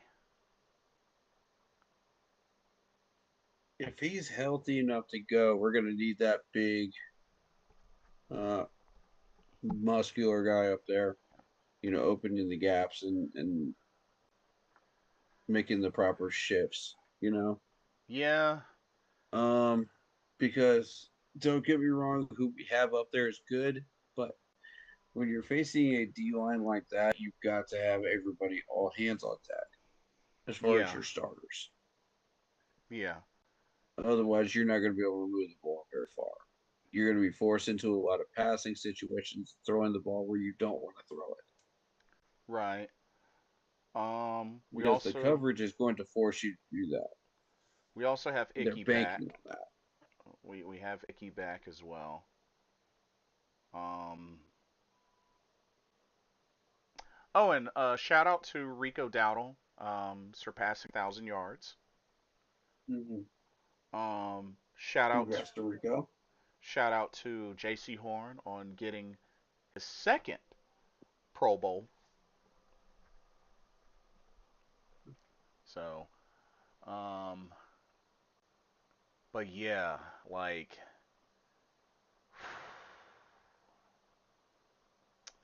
I don't know, bro. I just there's a lot of factors that have to work out well for Carolina in order for them to win this game. Mm-hmm. Agreed. And I okay, I'll say this. I'll say this. I know a lot of fans. Yes, we've beat some number one teams in the NFC this year, especially with names like Green Bay, um, the LA Rams. So this is definitely not impossible. Mm-hmm. But we have to also keep in mind that those two games, Carolina won only by 3 points, and they, True. that Rams game, they gave up a lot of points. I mean, they gave up 28 points in that game. Um, didn't give up as much in the Packers game, but it was still a very close game. I mean, 16-13. It was only, 3-point win, and we won on a game-winning field goal. So, I'll say this: I think the Rams game was just as much skill as it was luck. yeah. And Oh I yeah. think if we were to battle the Rams again, out of 10 times, the Rams would win 7 out of those 10 times, Yeah. even playing as well as we were. That's just how talented the Rams were. Right. And so now we have a measuring stick as far as Seattle because they're evenly matched. So we need to get lucky and we need to also put our best foot forward if we want to try to win this thing. Yeah, and If we don't, then if we feel like we can safely drop this game and just go into Tampa and win against Tampa, then we should play our backups and see who we have. yeah, and fans have to also keep in mind we've only obliterated one team this whole season, which was Atlanta. And, even though Carolina scored the same amount of points that they did the second time as they did the first time, second time around, Atlanta came back and scored 27. So, Mm-hmm. like, and of course this was the game that Bryce Young had the record breaking 448. But Mm-hmm. like I said, I know that the optimism is real, and definitely that's good, very very good. But I don't see, number one, I don't see Carolina obliterating this team. Like, we might as well No, just get that thought no, out of our minds if anybody has that thought. that's not happening at all. Secondly, the only way I see Carolina having a chance, they're going to have to get some takeaways this game. This cannot Mm-hmm. be a takeaway free game for the Carolina Panthers defense. They need to get takeaways in this game. Mm-hmm. Like, this Seattle offense is too good to Mm-hmm. afford to not get some sort of pressure to cause some turnovers. Like, Carolina really needs it. Also, they're going to have to be really aggressive with the play calling. This is not a team to play conservative against. Agreed. Like, there's a Dave, are you hearing me? there is a Stop reason. taking the playbook out of Bryce's hands if you want to win this game. Yeah, there's a reason why this team is eighth in defense. They're a top 10 defense. Not to mention some of those numbers, some of those rankings that I read are scary. Second in Mm-hmm. points allowed, fourth in sacks, second or first in yards allowed per pass attempt. Yeah, All right, if y'all want to live and die by checkdowns, go right ahead, but this is not the game for that. this is not the game for that. You either go in guns ablaze or you go in half-hearted and play some rookies and people that you're trying to figure out talent evaluation on. Whether you want to keep them or cut them. Yeah, and with this having a run defense ranked fourth, all right, Canales, if you want to be run first and be stuck on the run the whole entire game, they gonna make you pay for it. One thing is the weather is going to be rainy, so we Yeah. do excel with the run game in the rain. Especially if Robert Hunt is back and healthy, then yes, we're going to be running the ball a good chunk of the time, probably 60-40, Hmm. which is understandable. Um, you have to adapt to your opponents and the weather, you know, so in your environment. So I'm not going to be upset with that if we do run it 60-40% of the time, but you got to make these passes count. Um, and I'll get on XL in a second here because, like, I got something to say about that one. Um, Yeah, there have been a lot of talks towards XL. um, but the fact of the matter is, yeah, if we do run a 60-40 um run game in this game, don't be alarmed. That doesn't necessarily mean that that's Dave Canales' offense. Hmm. You know, it could be Bryce just saying, okay, I'm adapting to the environment, but I'm still hitting deep passes. I'm still trying for deep passes. You know, don't be alarmed if that should happen. Yeah. Um, but the way you'll know is if Bryce starts taking deep shots. If he's if he does not take any deep shots during this game, then you'll know it's not him running the offense. So um, my concern is that Dave Canales is going to play too soft here and decide, okay, yeah, I'm going to take control of this playbook, blah, blah, blah, blah, you know, and then he's going to keep all the starters in for the entire game, which is going to really piss me off because we're trying to figure out talent. You know, we need to understand what we're doing with. If we're going to be down 21 to nothing to the Seattle Seahawks, then I want talent out there to be evaluated. Period. If that's the way we're going to play it, I want talent out there. You cannot keep all these starters out there knowing you have one more shot at the playoffs with Tampa next week, and you're going to go all in on that game. That's not it because we don't want to risk these starters. Well, One wrong move. If we lose Bryce Young, we're done. yeah. If we lose Tedero McMillan, we're done. This is how dangerous and risky this is. Dave, I'm telling you right now, be smart with this. Either go all in or put people in to evaluate. One of the two. You cannot do both. This is not a situation where you can do both. So overall,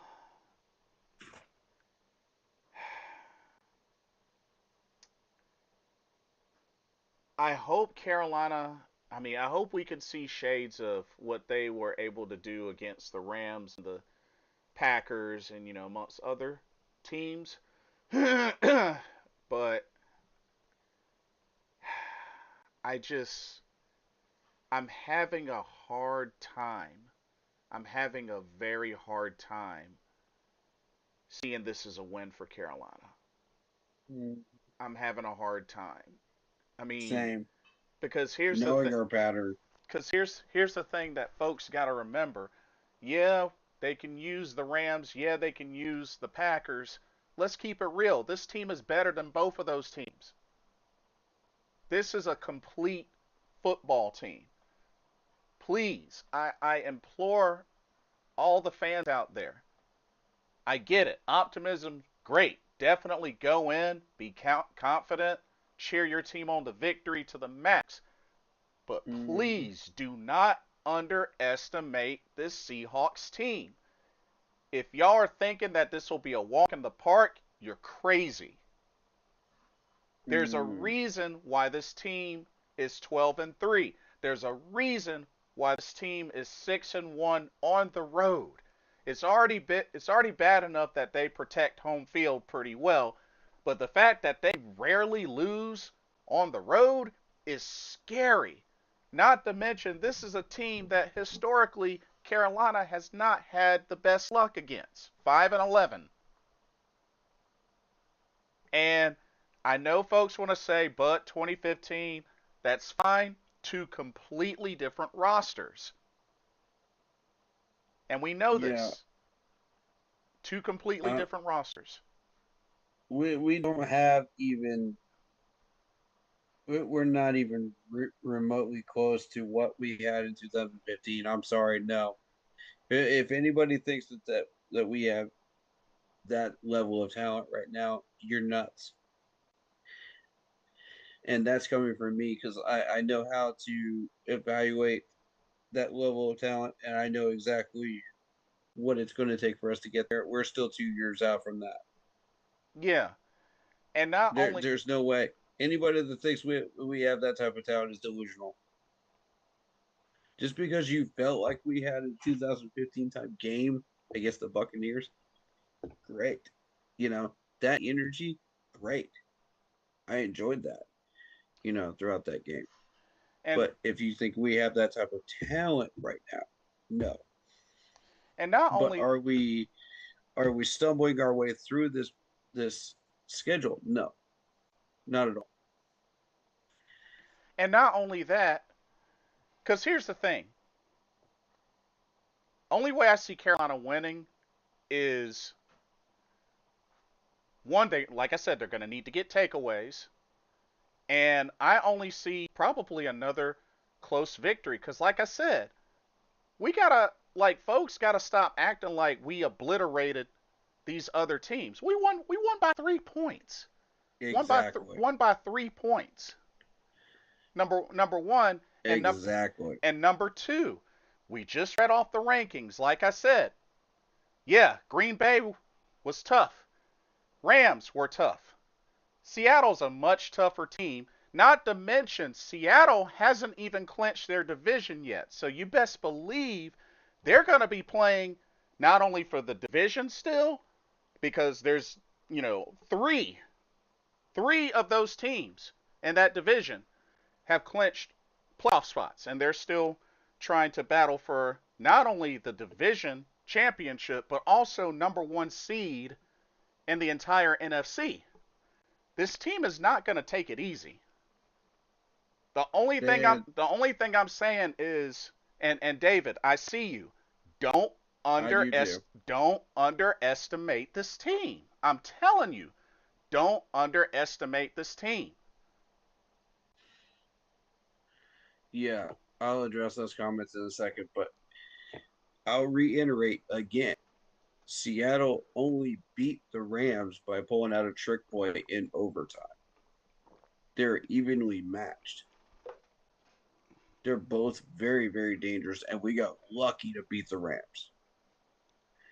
Yes, we used a lot of skill against the Rams, but we got lucky against the Rams. We also got takeaways that game, which is why I'm Yes. emphasizing we got to get takeaways. If y'all are honestly thinking we're gonna win this game on no takeaways at all, that's crazy. Now, if we got to have all three elements go in our direction, we've got to have healthy players. We've got to come in guns ablaze, and we've got to uh, get takeaways, like the man just said here. Like you've got to come in with all three elements. Otherwise, you might as well just load up the bus and go home because the Seattle is not a joke. You know, the Rams are not a joke. We got lucky. And frankly, I want one more shot at the Niners because I thought that was a winnable game. But the Rams, I didn't see us beating at the time. I thought we had a little less talent than we did at the time when I was evaluating it. And, this team made me eat crow on that. So now, can you make me eat crow again by beating Seattle and the Rams? I don't think it's going to happen. But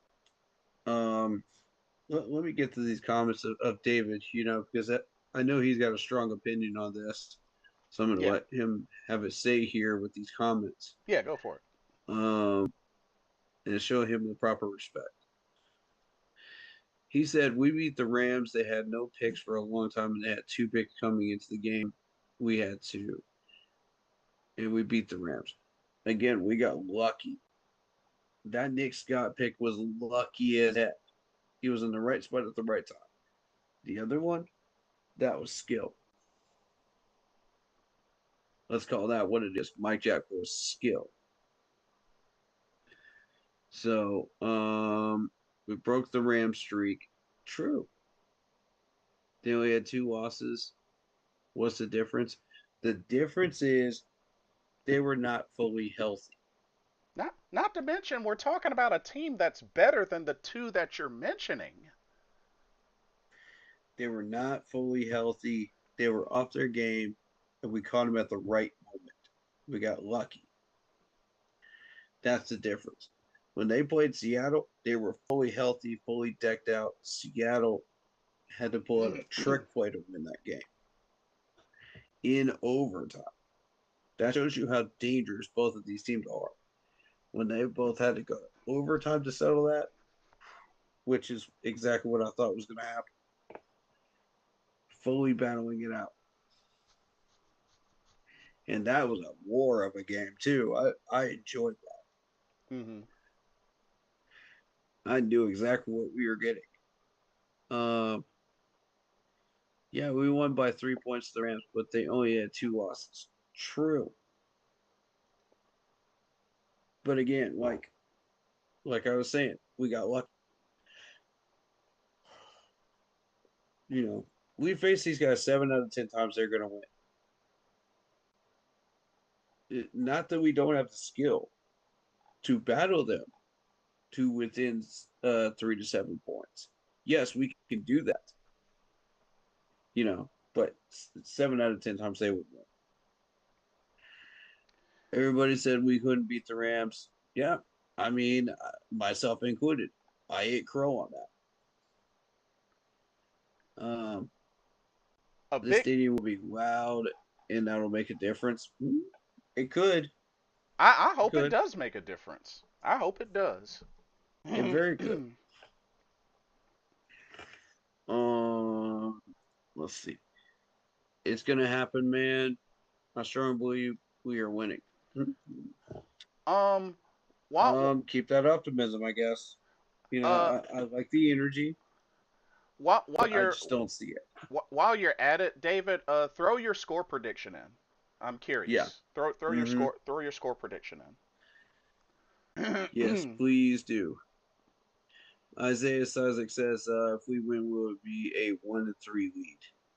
Yeah, that's honestly what I'm thinking. Yeah. Because like I said, the other two wins only won by 3 points. So it's Mm-hmm. like, not to mention, let's keep it real. That Green Bay game, a lot of it was defense and Rico Dowdle because Bryce did not have a good game. The Green Bay And game. that was strategy too, Let's keep it because we real. forced Jordan Love to throw it exactly where we wanted to throw it, Yeah. and take advantage of exactly the matchup that we wanted him to take advantage of, because we knew that he was going to hit those passes anyway. Yes. Same with Dak Prescott and the Cowboys. We knew these two guys were going to hit their passes. They were going to get their yardage one way or another. It's just a question of where are they going to get it. You And know, not, so and by shutting down all the rest of these lanes, you're forcing them into these specific lanes of throwing. yes. And not only that, now there's that, and then the Rams game, a big thing with that is, yes, we got takeaways, and Carolina didn't turn the ball over. So those are big factors that they're going to have to really, like I said, Mm, this Seattle game, that Carolina defense needs to get some turnovers. I'm telling you, they need to get turnovers. They cannot let that Seattle offense get any sort of free reign or momentum. They I like completely agree. otherwise you can forget Yeah. it. um. So David's saying it's going to be close, but throughout the whole game. But oh, you're picking a win by 10, 30 to 20. Ooh. Hmm. I Uh, I will be very shocked if they put up 30 against this defense. I'll be very mm-hmm. shocked. Be- Same. because here's the thing: I don't see it. the Panthers have only put up. Let's see. Actually, you know what? Let's go over it. Um, Nigma's gonna get. You already know that. so the Panthers have scored 30 points this season against the Falcons, against the Mm. Cowboys, against the Falcons twice, the Cowboys, the Rams. So overall,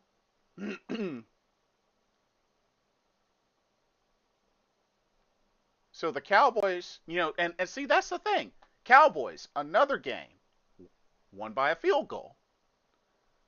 Falcons, same thing, by a field goal in overtime.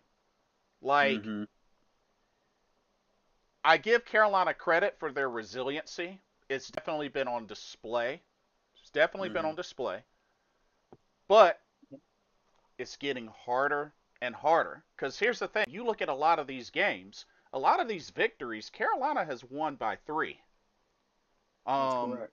1, 2, 3, 4, 5, 6. 6 games. 6 games this year that Carolina Mm-hmm. has won by 3. So Mm-hmm. their resilience is definitely on full display. But, you know, you don't want Carolina to continuously get into shootouts. And that's why Mm. it's a concern because these games are going to get harder and when it comes down to the offense, Carolina doesn't have the best offense. I mean, let's keep it real. So, to have to depend on them winning by shootout, I don't like that being the case. I I don't don't like that either. being the case, especially I mean, because when you think about Bryce Young, okay, he averages about 192.2 yards passing a game. So less than 200. Like, That's below the average for the league. yeah. And you want him in constant shootouts? No, I definitely wouldn't. I don't think anybody should want that. And while, him having 12 comeback victories is impressive, that doesn't mean you want him to be in that position as much as possible. Because let's keep it real. Yeah. He's not going to win every single one of those scenarios. Period. Mhm. It's Mhm. it's not going to Mhm. happen every time. Mhm. And Same you're with the fourth down situations. You yeah, know. and that's why you're better off.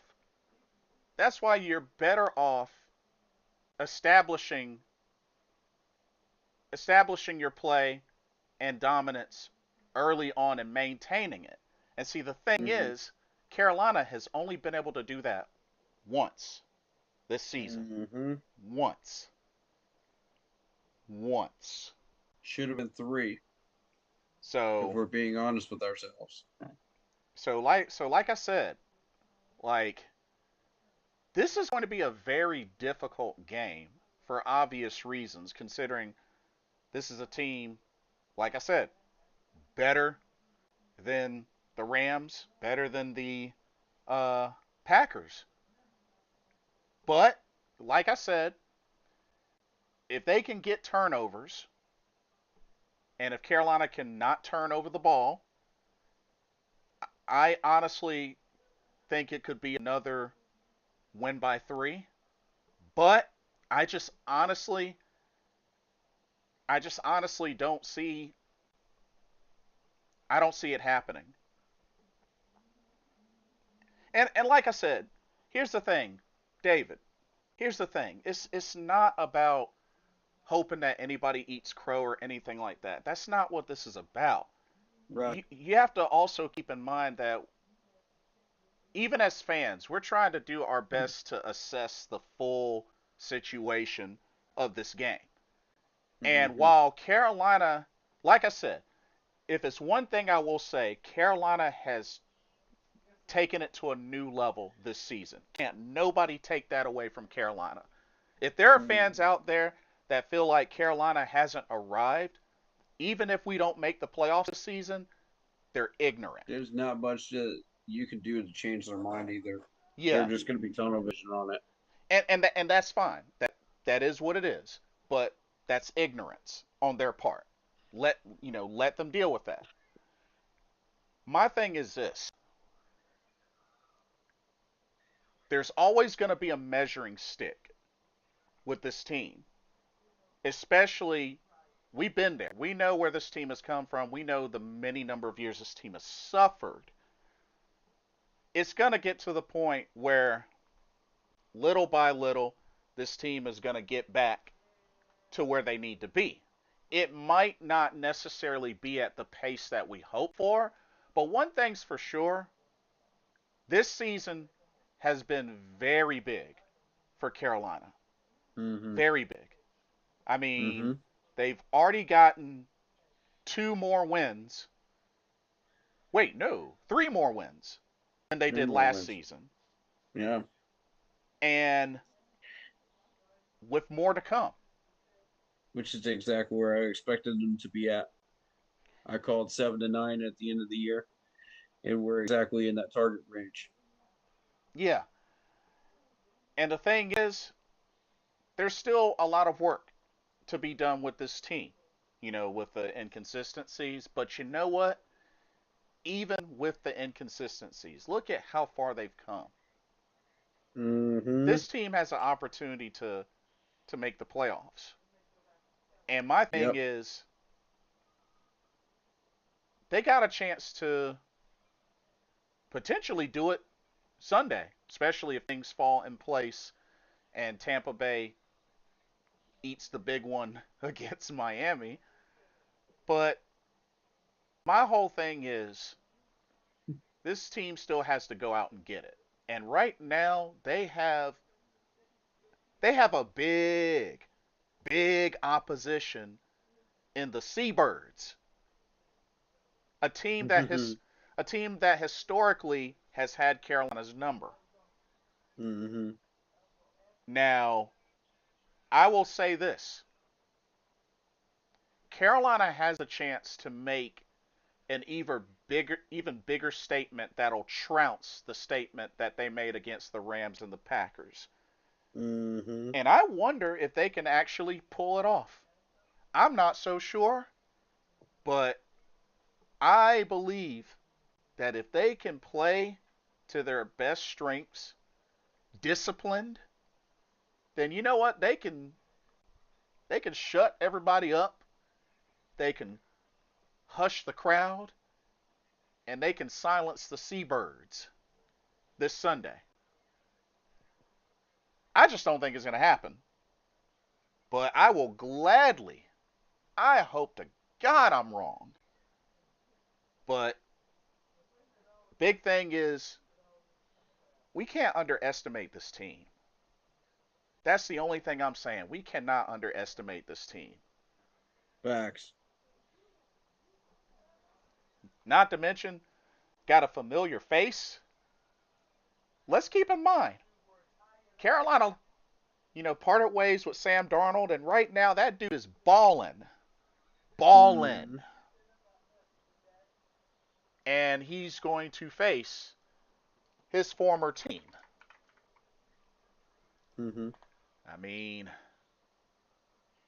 this is somebody that after leaving Carolina went on to become a two-time Pro Bowler. Mm-hmm. This is something that this man has never even sniffed in the first three-fourths of his NFL career. And this dude is a former first-round pick.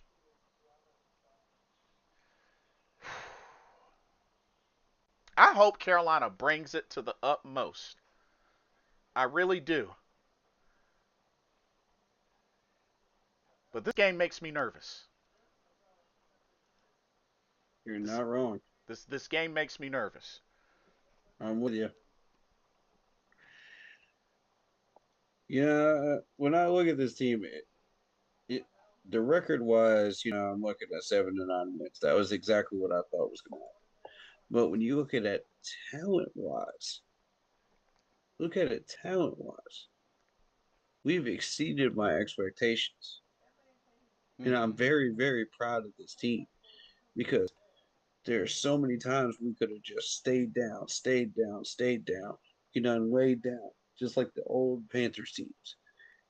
And we just kept getting back up and getting back up and getting back up Mm-hmm. after all these losses and just hitting the other teams in the mouth. Yeah. And I'm like, whoa, there's some times this year where I was like, whoa, who is this team?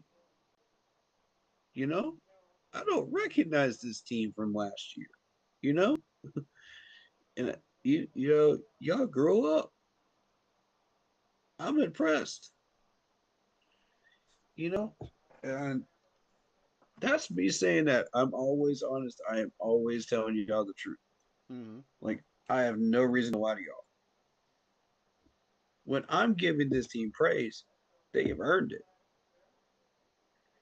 This is a resilient group. This is a Panthers team that has the heart of a Panther. Dabo's always talking about heart of a champion. This team has the heart of a Panther in them. You Yeah. know it when you see it. And I'm just so happy to see that. It brings me joy as a Panthers fan. Um, because this has been so needed after 10 years of just pure garbage football to where we were one of the no, we were the worst team in for the American sports. Mm-hmm. We were. And it was the most embarrassing thing ever. Falcons fans want to complain about this, that, and the third about the most embarrassing franchise ever, blah, blah, blah, blah, blah. No, you're not the most embarrassing franchise ever until you're the worst team in four different American sports. Right. Then you have a right to complain about that. Okay. Until then, shut your traps, Mm-hmm. fire your coaches, and do your business. Okay. Get yourselves back up because nobody is down forever in the NFL. Right. Heck, Detroit proved that their stadium was almost gone. And now look at them. Yeah. The Cleveland Browns, who Baker himself resurrected for a small time for 1 year, beat the brakes off the Steelers in the playoffs in their first round. For the first time in franchise history in a long, long, long time. And I Mm-hmm. was happy for all the Browns fans out there because I was like, it's about freaking time. That Steelers team has plagued them and plagued them and plagued them and plagued them for decades. And they finally got their revenge that game. And I was like, yes, this is 20 or 30 years of karma right here under Baker Mayfield. So to see Baker go to Tampa pissed me off because I knew we were going to have to deal with this dude twice a year. I knew who this dude was at that point, and I was just like, so we're going to have to adjust our roster accordingly. Mm-hmm. So we did, and we beat him in Charlotte. And I got to tell you, man, the whole day to me felt like 2015 again, nostalgia. And they were handing out energy drinks in the parking lot, for pregame and whatnot, tailgates. I got one of these amazing rally towels. If you were in the stadium, you got one too. They'll Ah. probably be handing out something for the Seattle game too. So be aware of that if you're going. But I'm telling you, the whole doggone day was just lit. And if we bring that energy one more time to Bank of America Stadium, it could make a difference. It could. Yeah. Um, but I just want to say how proud I am of the resilience, though. That's something we've never had for 10 years, and it's back. Oh yeah. Um, Facts, the inconsistencies need to be corrected. David Screw says, yeah, Yes. I think, and me and David were just discussing this earlier. If Dave Canales would get out of his own ego and get out of his own way and hand the playbook over to Bryce Young for the rest of the year, we can win the next two. It's possible. And we could have beaten the Saints twice, and we probably could have beat the Patriots as well. Yeah. I don't know about the Bills. I think the Bills were too dangerous at the time. Right. We could drop that one safely. That's fine. And you're going to have a letdown game at some point down that line, which would be a Saints game, Mm-hmm. which is fine. But at that point, it won't matter because you after week 3, that's when I start counting because that's when we found our identity in our playbook, in our offensive mindset. Mm-hmm. So you take that into account. That's 4 losses for the entire season. Rest of them are wins against major opponents who we didn't even think was possible to win against. Did anybody have on their bingo sheet that the the Cowboys and the Packers would have a terrible defense this year? I know I Because I didn't. sure didn't. I didn't. I know I didn't. We knew what we were doing with Tua with the concussions, but we still beat him. Um, yeah, I don't think anybody had on their bingo sheets that Justin Fields would actually do well in New York with the Jets. Right. That offense was red hot, but the defense was god awful because of Wilkes. So we beat them. Um, so I mean, you put that into perspective along the way. Mhm. There's no reason why we should be listening to the Saints twice. Once maybe with a letdown game, sure, but not twice. Yeah. You know, it's bound to happen to every major strong team out there. Even the Bills are susceptible to it at this point. You know, Chiefs are out of the playoffs. I mean, come on. Yeah, which that's wild in itself. Yeah. But I mean, look at their schedule. So, and the fact that that team just kept breaking down and breaking down and breaking down until they got injuries galore. And it became just the same as everybody else. Finally, you know, and it was bound to happen at some point. Mhm. The question is when. You know, you can only reload for so long. New England found that out. New England is a perfect example of that. You know, they went on for what 20 years before they finally had theirs. Yeah. Sustainability is so hard when you have that much talent. Yeah. And you got Oh yeah. talent coming in and out, going to other teams, coming back in. It's just like, you know. But you put that into perspective and you say, okay, the Rams and the Seahawks are going to be your top NFC teams.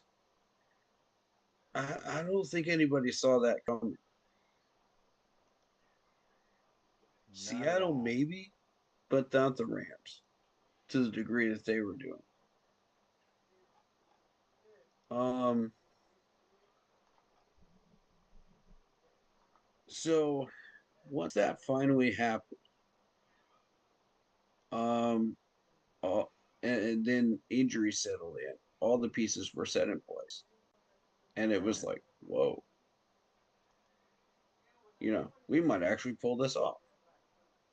When the football gods give you a gift, take advantage.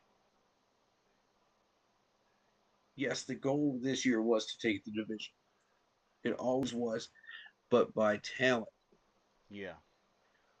You know, just I wasn't sure that we had enough talent to take it just by skill alone, you know, with injuries involved. But we had a little bit of luck, and that's what made it possible for us to be where we are. Right. If we had just won a few more games, think about that. We'd have the division right now. Yeah. Oh yeah. I'm just hyped. I can't help myself. Yeah, true. I'm with you. I mean, the energy is through the roof for this. Um, but my whole thing is if Dave Canales had just handed that playbook over the rest of the year from week 3 on, 4 loss team.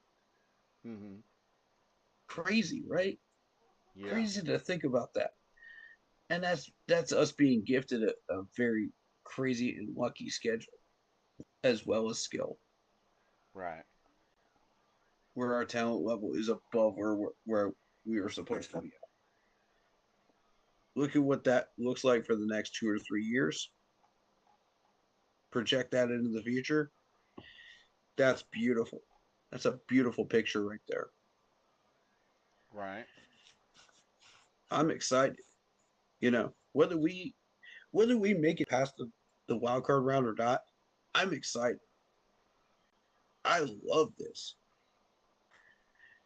this potential is just through the roof. Yeah. But we got to Oh stay yeah. on the train. We got to stay on the tracks. Yeah. Most definitely. They gotta capitalize. But like I Mm-hmm. said, they got a chance to make an even bigger statement this Sunday. They've made some big statements this season. They have. But they got a chance to take it up a notch with an Mm-hmm. even bigger statement. They beat this Seattle team for their final home game of the season. Shoot, that's going to put even more pressure on Tampa Bay. I mean, they're already under pressure currently, after losing to us. And for their sake, they better not play lax against Miami. Otherwise, Miami going to end up upsetting them, and that's going to even make it even more easier for Carolina. But okay, I guess let's look at score prediction for this game. Alrighty, alrighty.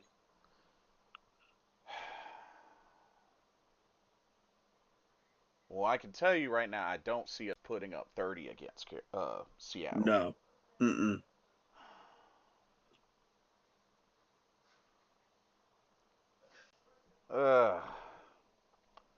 17-14 Seattle. Um, 21-17 Seattle. 21-17 Seattle. And that's if Dave Canales um steals the playbook So Carolina, you, or you does not steal the playbook. Either way. so Carolina, you just heard us. We're predicting y'all to lose. Make us regret that prediction this Sunday. Make me eat crow. Please make me eat crow for this one. That's all I can say. Make me regret making that And prediction. and if you can't make us regret that, then evaluate the talent, please. Because I'm not going to sit there in the fourth quarter and watch these starters just come back out there and doing the thing. We're down by like 14, 17 points. It's like, what's even the point? You have one last home game, one last opportunity to evaluate this talent before offseason. Don't waste it. Can't waste it. Mm-hmm. Okay. Other Um, games. yeah. Let's. So this Detroit and Minnesota game, I would have picked Detroit for this, and I was Yeah. wrong. Yeah. I would have done the same as well.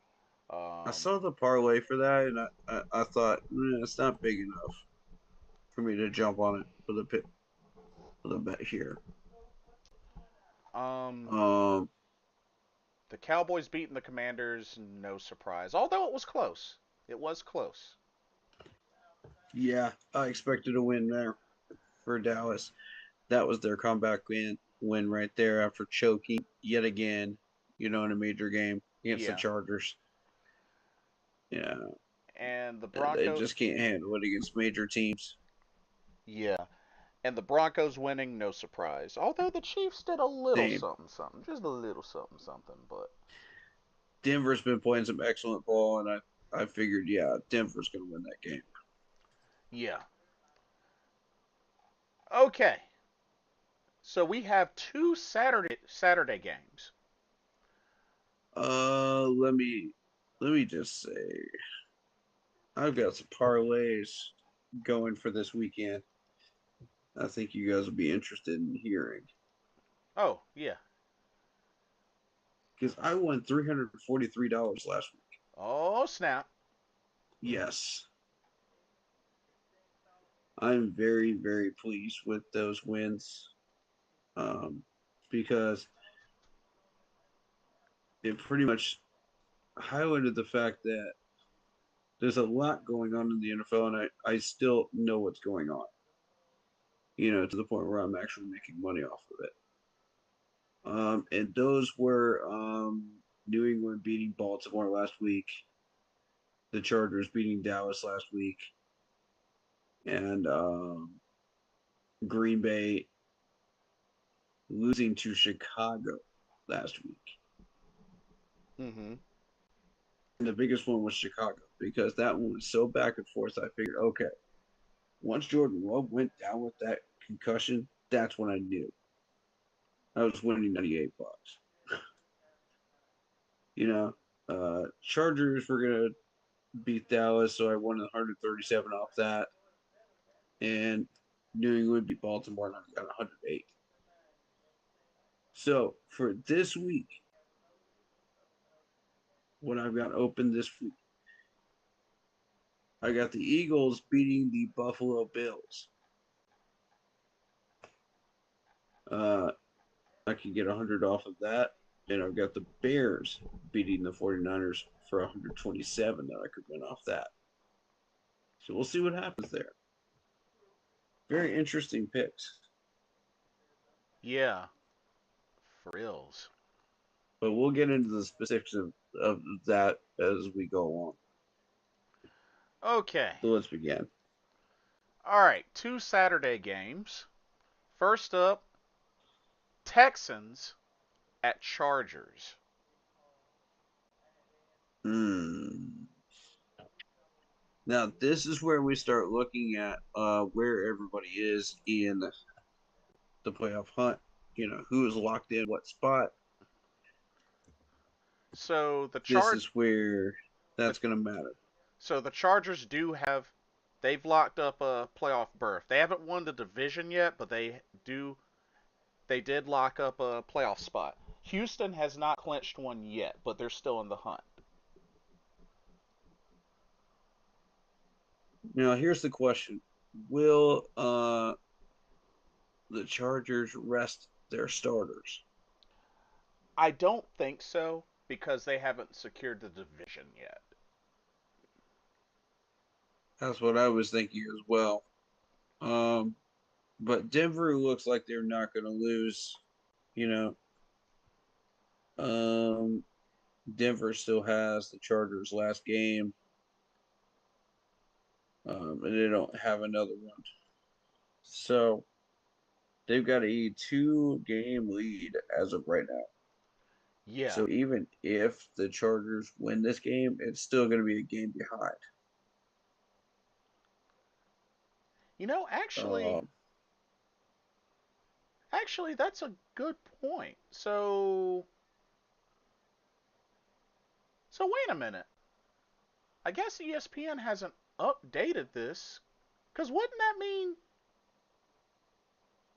Denver So Denver should have the division then. Okay, I'm confused now. That might be a typo. that's what I'm thinking. Cause NFL records. Ooh, excuse me.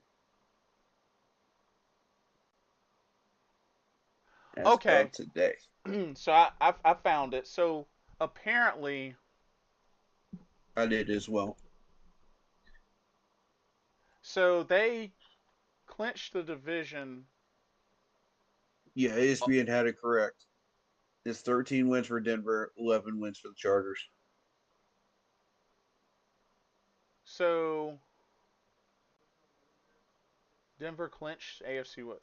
Denver win and plus Chargers loss or tie or wait a minute.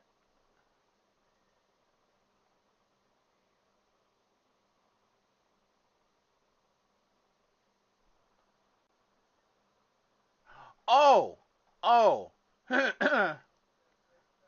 Okay, I see why. I see why. Denver Denver still has 1 game left. Chargers has 2 games left. That's why. Yep. Yep. So the Chargers could win out, and if Denver loses that last game against the Chargers, okay, okay, so that is correct. That is correct. Yep. Mm-hmm. Okay. Which I don't see Denver losing that game against the Chargers to finish out. Um, the Broncos will beat KC. They already did. Chargers will probably beat Houston, and then it'll set up that last game.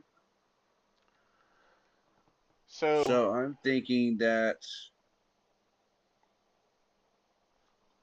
so the this way is this is so this is looking, interesting. If the Texans beat the Chargers, that means Denver will clinch the division.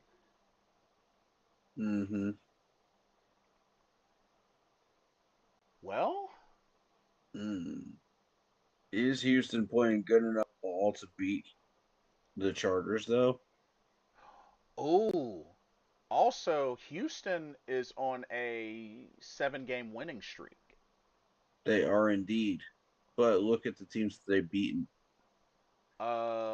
Jaguars, Titans, Bills, Colts, Chiefs, Cardinals, Raiders. So there's mix. There's a mix. Yeah, it's a mixed bag. Um, the last two or three haven't been good teams. So this is an opportunity for them to prove, yes, we are that team. We could beat a better team again. But you know Bills have what? been choking. Colts have been choking. They have struggled on the road. They're four and And five that on the road, that Jaguars win was before Jacksonville got amped up too. or they're 4-3 on the road. I'm sorry. Mm-hmm. Um, mm,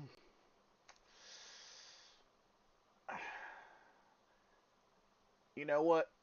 I'm gonna say the Chargers protect home field and keep their division hopes alive. I'm gonna say the Chargers sneaks this one out. I think it's interesting that they beat the Eagles because no one's really talking about Philly. Yeah, We're all talking about all these other teams, but nobody's really talking about the Eagles. So when you see an upset like that over a solid Eagles team that has the potential to beat pretty much anybody in the playoffs right now, it's rather impressive. Plus, you beat the Cowboys too in a beatdown, hmm you know, and the Chiefs, plus a Steelers win early on. Let's not ignore that either by 15 points in their in LA. Uh huh. This is a very dangerous Chargers team, and anyone that is overlooking them is a fool. Uh, you know, Chargers, how badly do you want this division? That's where I'm at because yeah, Houston's going to give you a fight. They're 10-5 for a reason, Yes. but Jacksonville's been red hot. This is going to be a real battle. I think who has the better quarterback? Herbert is the better quarterback. Um, wide receiver wise, Texans have you beat there. Defensively, you're about even. I think it's going to come down to field position and who is the better quarterback when they're given the amount of time that they need with enough timeouts. I got to give it to Herbert. See, we're in agreement. Um, We're in agreement. Chargers. It's looking yeah. like. Mm-hmm. Herbert's got 25 touchdowns. CJ's only got 16. So yeah, Alrighty. Now if you're this. betting, watch out for that last minute interception by Herbert though. Watch Right. out for that. That Now, can cook you. now this second Saturday, the Saturday evening game, this is another big one. Ravens at Packers. All right. Packers have clinched their spot. Ravens have not. Yeah, Ravens are still in the hunt. Ravens are Packers, still in the hunt. They need this game. yeah. Packers are going to be resting their starters. Baltimore, take advantage. This is an Um, opportunity to get a rebound game here before the Steelers game. I would take it if I was Baltimore. I'd go all in. That's two road games, by the way, against two very, very tough opponents. you know, I'm going Ravens. the weird thing is the Ravens have struggled badly at home this year. They're 3-6 at home, but then again, they missed a lot of time with Lamar Jackson out. Mm-hmm. But now that he's back, which I know they lost to the Patriots, and Lamar struggled, but Mm-hmm. but they are going against a slightly vulnerable Packers team that won't have Jordan Love because he's out. Correct. No Micah Parsons. Yeah. Ooh, hold up, hold up. Lamar Jackson's listed as doubtful. Ooh. Who's backing him up? Huntley.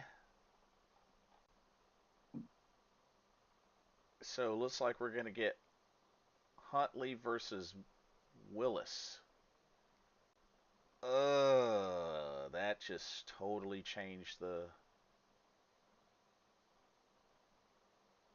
And even Malik Willis is questionable. Hmm. Ooh, dang. Now I really don't know.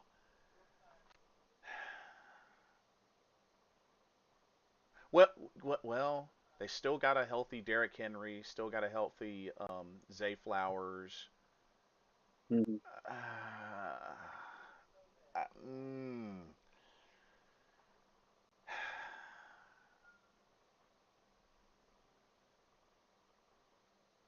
let me see how did Malik Willis do the previous game?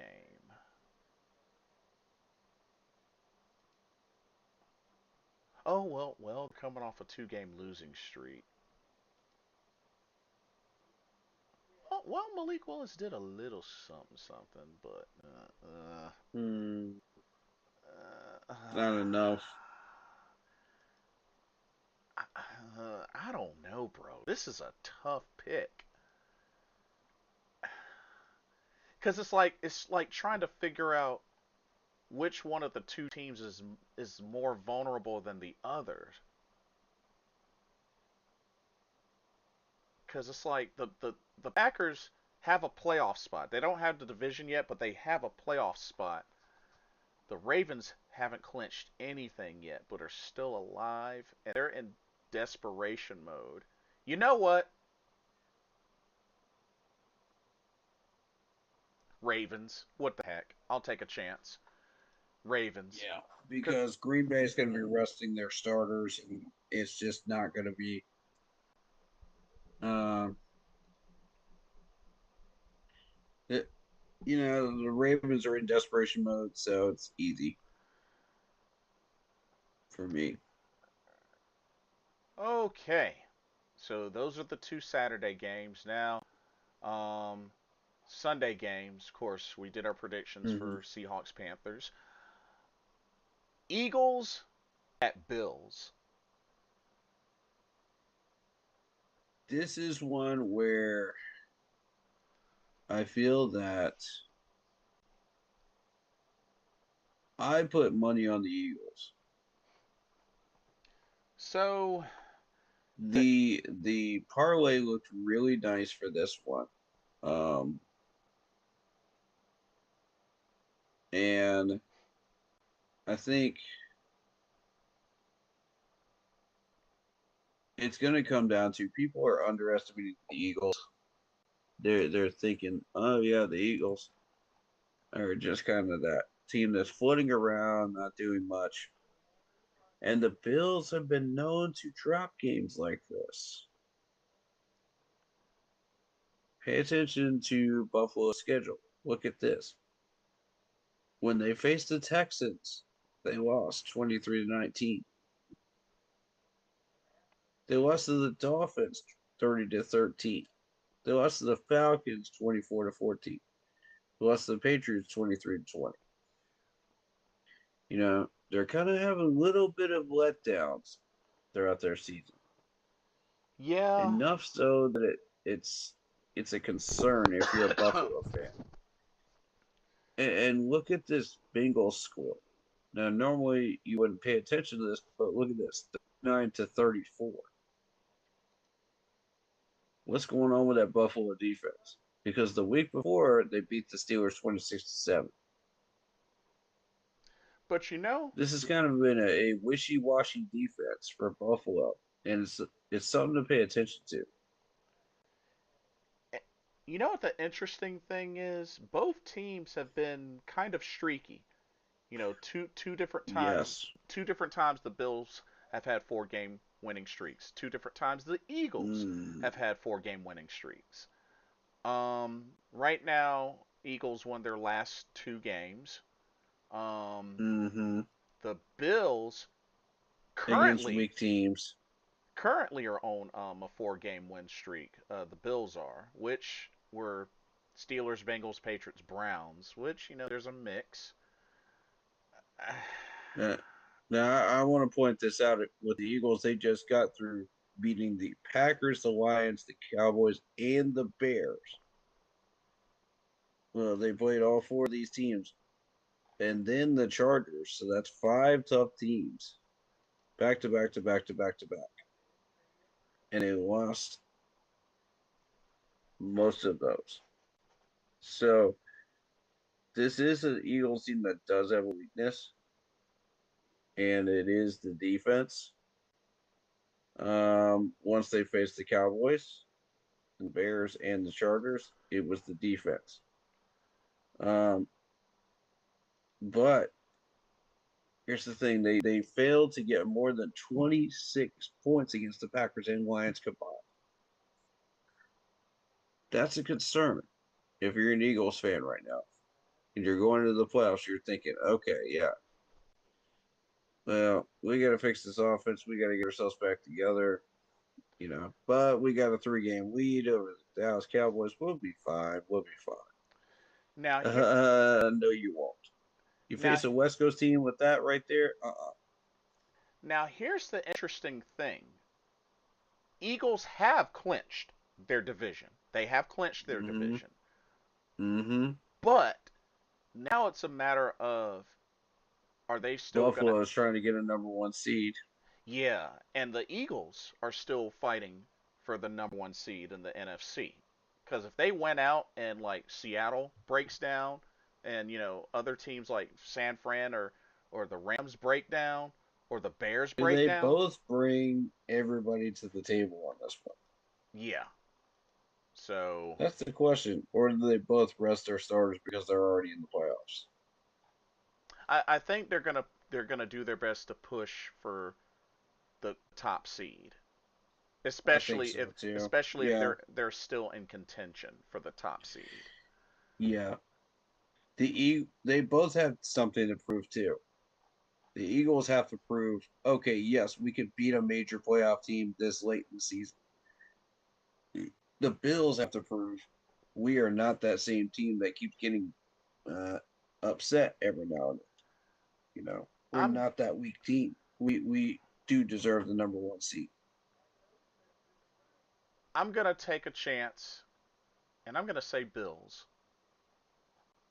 I'm gonna say I'm Bills. going Eagles. You're going Eagles. I think this is the Eagles' chance to prove that they are that team. They've already beaten the Packers. Um, you know, did they lose to the Broncos? Sure, but they lost 21-17. They beat the Rams early on and the Buccaneers. Those are three major games to pay attention to right there.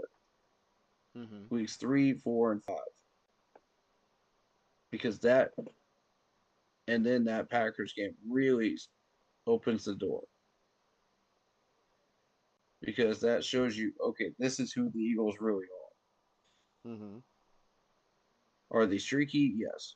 Can they beat some of these teams? Yes. But they need to prove it on a consistent basis when they face a team like this. Mm-hmm. And the Bills drop games like this, and it's just embarrassing if you're a Buffalo fan. If you're trying for a number one seed and you drop a game like this, it proves you don't deserve the number one seed. I'm sorry you don't. And I don't think that New England really fully deserves it either. You know, they played a lot of good teams. Yes, they, it's a lot of cupcake games on their schedule too. Right. So it's think of it like this. Think of it like a Penn State team. That's won a bunch of cupcake games, and then they beat a few talented teams, and then oh hey, a bowl game, we get rewarded, right? Mm-hmm. That's what I feel like New England is right now. Like they're trying to prove that yes, we actually do have that kind of talent. Yes, we can go through a few of these playoff teams and we can win. But we got to show people we can do it. Yeah. That's where Buffalo is. And Buffalo actually does have that talent, that level of talent. They're better than New England's talent, in my opinion. They've had that talent all year. The thing is, they're not fully showing it, Mm-hmm. so it's a concern. Um, So. Both fan bases have causes to be a little bit alarmed Mm-hmm. going into the playoffs, but you know, if they can win, to the victor goes the spoils. Yeah. So they're both going to go at it. And I got a bet going on the Eagles. All right. You're going. Sorry, Bills, you're going to drop another one. You're going Eagles. I'm going Bills. Alrighty. Yep. Oh man, this next game. Cardinals at Bengals. Bengals. Yeah, I mean, because they shut down Burrow for the rest of the season. Yep. Because I mean they're not going anywhere. But I still think the Bengals have the better weapons. So Yep. yeah, Mm, I have to say Bengals as well. yep. Um, but yeah. Okay. Even Seahawks with starting left tackle, one safety out. Yeah, we already talked about that. David Screws. Yep, we yeah. covered it. Um, Steelers at Browns. Steelers. Yeah, this is kind of an easy one. Yeah, Browns. Ugh. Although keep an eye on that Cleveland offense because they did put up 30 points against somebody recently. It was against. It was the Dolphins. They beat them 31-6. Yeah, but I mean, I feel like that may have been a fluke on that offense. Maybe. Yeah. Mm. Yeah, their last win was over the Raiders, which the Raiders are trash. Hey, show respect and put respect on Miles Garrett's name.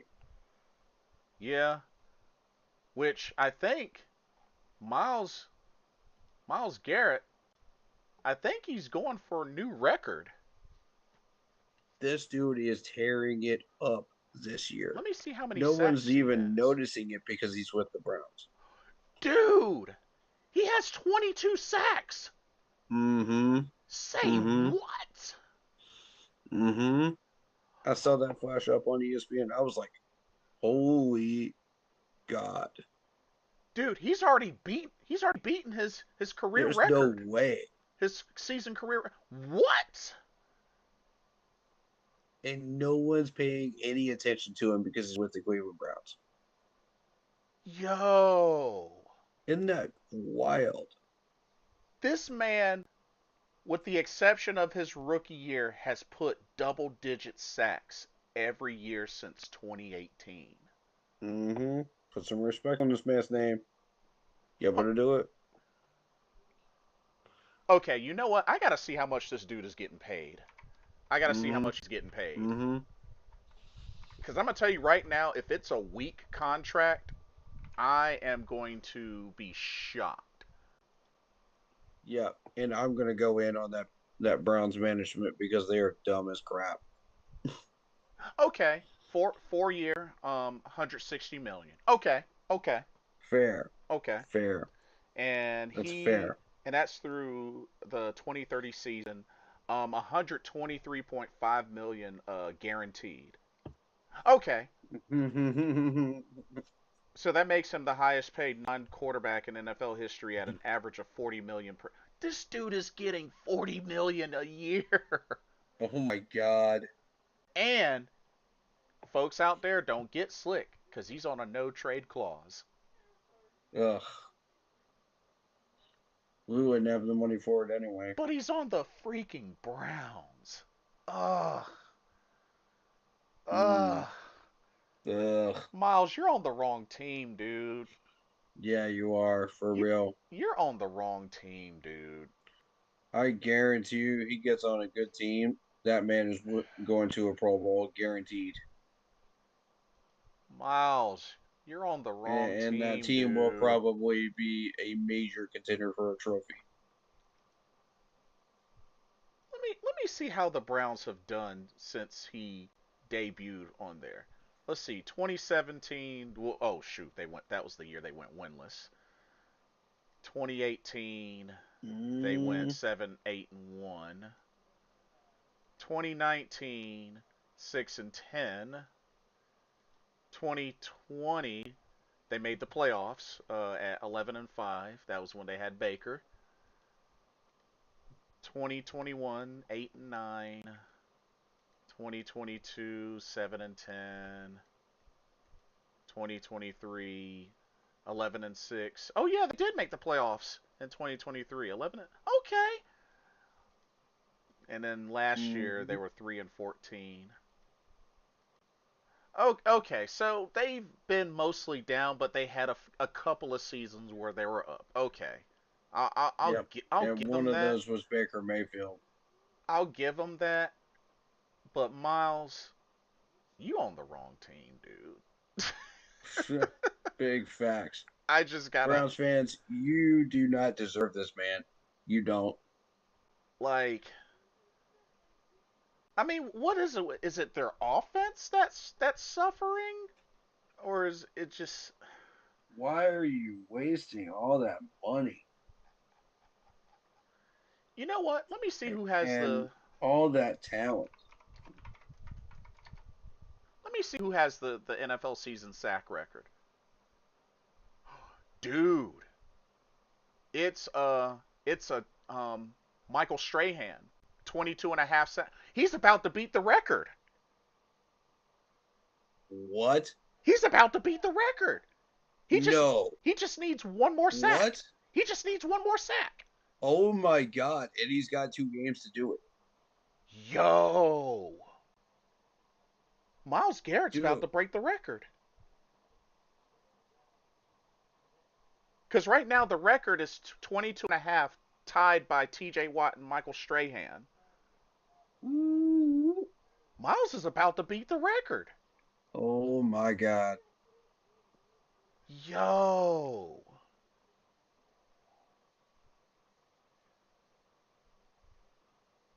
That's Yo. insane. He's about to beat the record on a trash Browns Mm, team. mm. Imagine what he could do on a better team. Let me see how old is Miles Garrett? Let me Put that man on the Detroit Rock City team. let me see Miles Garrett. Mm. And he's only 29 years. Well, no, he's about to turn 30. He's about to turn 30 in the 29th. This dude has Put this dude on a regular team, man. That could be dangerous in the playoffs. this Oh my God, this man since 2018 has put up double digit sacks every season. that's crazy, dog. Even in 2019 when he only played 10 games, he still put up 10 sacks. Ooh, Yo. wow. That's a scary dude. Cleveland, I mean, I know he's been to the playoffs twice, but it's like Cleveland, like Holy, Miles is on the wrong team. I'm a die on yeah, that hill. He's on the wrong team. He's on the wrong team. absolutely, Like absolutely. like this dude is I'm about to break the concerned about record. whoever gets him. This dude is about to break the record. I'm concerned about the team that gets him next after this contract because he'll have already gotten his bag. So now he wants a ring. Yeah. Oh, I kid you not. That scares the baloney out of me right there. I kid you not. If he gets like a buyout or whatnot and wants out, I kid you not. Those playoff ready teams better get their wallets ready Mm, because one of those teams is going to go after him. Because I'm going to tell you big right now, facts. unless Cleveland can get it together and have one of the greatest off Mm, seasons ever, Miles ain't going to want to stay there. no, That no man way. is that man is No too way. good to be breaking records like that on a There's no trash way. team. Ain't no After that freaking way. contract is over, he is gone.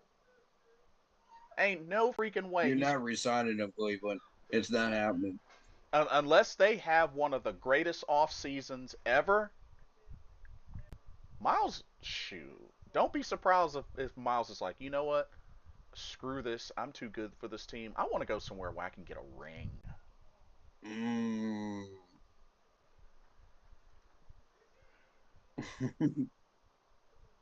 I mean, look at these numbers. So, I mean, even rookie year had 7 sacks. And then 13 and a half, 10, 12, 16, 16, 14, 14, 22.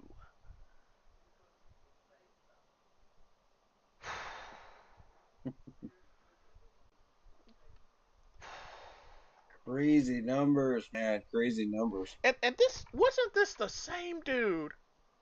This was the same dude that got suspended after that brawl with Mason Rudolph. Because I think, what, he threw his helmet at him or swung his helmet at him or something like that. Ooh. And even despite that, this dude Mm. this dude comes back from suspension and continues to wreak havoc. That's amazing. Shout out Miles Garrett. Ooh. You know what? How did this dude do in college? Mm. Oh Lord. Mm. In Texas A&M, first 2014, 15, 16, this dude finished with 32 and a half sacks. Mm, with Texas A&M. wow.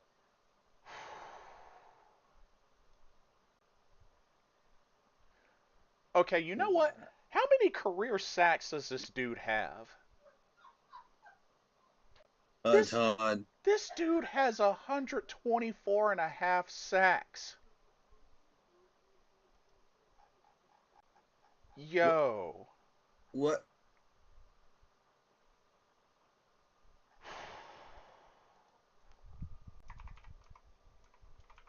Wow. Wow.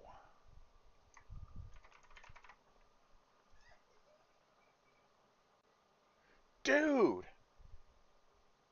Hold up. Hold up. Hold up. This dude is 35, 36 away from surpassing Julius Peppers in career sacks. Whoa. Whoa. Whoa. Yeah. He only That's crazy. he only needs 36 more sacks to surpass Julius Peppers. Yo.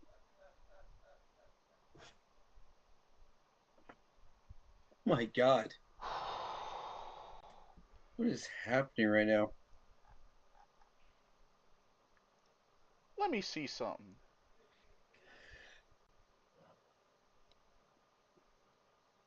7-time Pro Mm, Bowler, four-time first team All Pro. mm. Oh, he's about to get an eighth Pro Bowl. Oh, trust me, he's about to get an eighth Pro Bowl. Oh, yeah. Defensive He's Player a of the lot. Year 2023. That's a lot.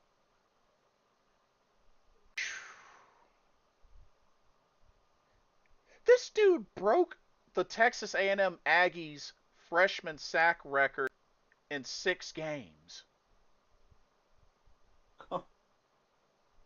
And he broke Jadeveon Clowney's freshman sack record in 9 games.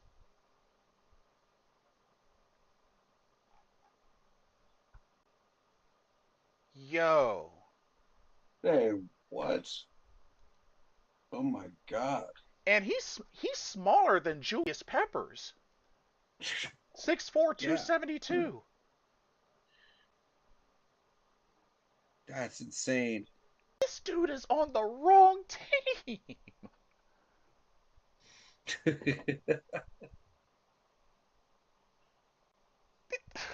I Point freaking made right there. I Point made. I don't get it. Bro, I don't get it. Like, He's trying to get his money. Point blank, he's trying to get his money.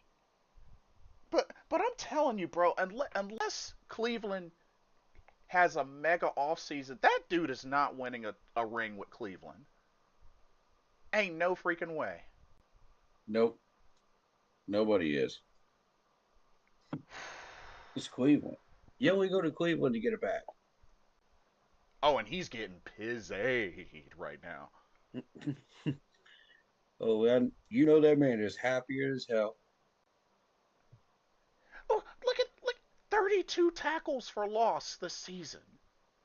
Jesus. You know that man is happy right now. He's living his best life right now.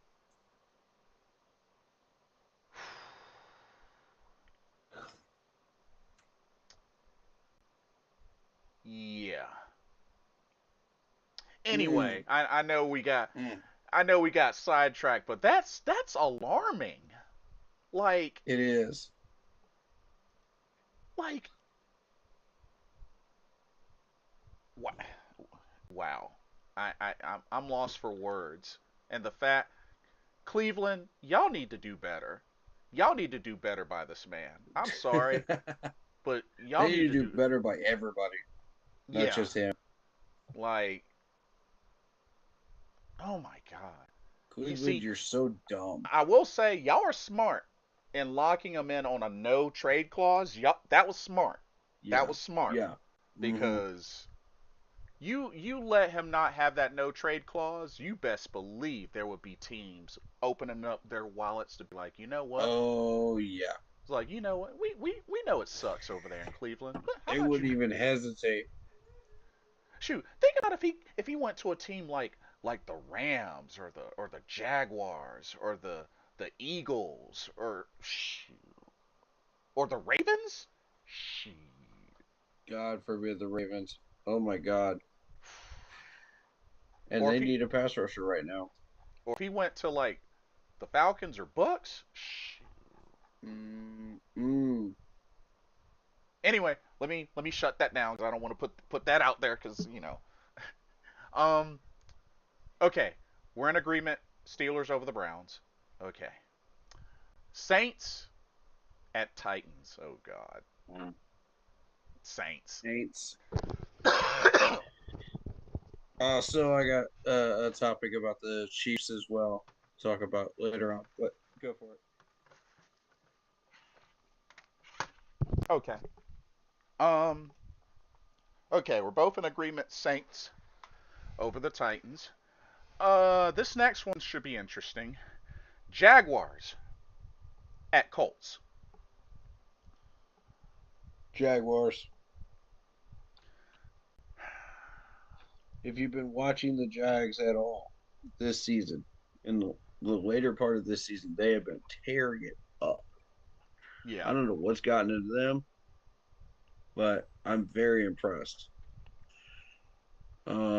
This is how I was hoping that Trevor would play, in the league. So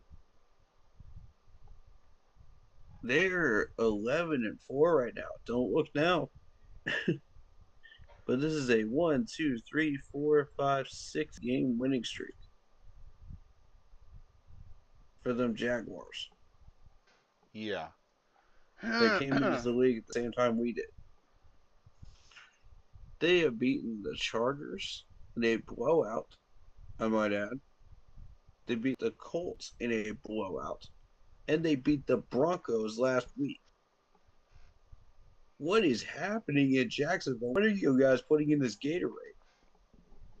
Oh my God. Like, that is ridiculous. I For saw that reals. Jaguar score against the Broncos, and I was just like, what am I looking at right now? Is that score real? I was sitting in the stadium and just going, what? Mm-hmm. There's no way that's right.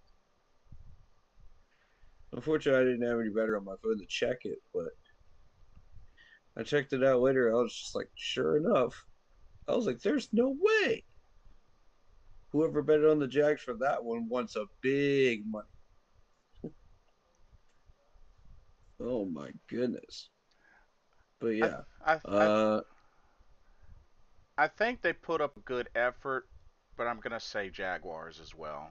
Like Philip Rivers, I mean, he's done some decent things, but just the Colts, they're on a 5 game losing streak, and mm-hmm, mm-hmm. I And think the last it's two are the Seahawks and the Niners. and honestly, they Plus, gave you got the Texans after this too. yeah It's not looking good for the Colts. they gave it a good effort, and like I said, Daniel Jones played his heart out, but after he got hurt, they just hadn't been the same. Yeah, yeah. So And I mean, looking at like their success ratio once with Daniel Jones, I mean, this was a good run. They beat Denver early on. They mm, lost to the Rams by 7.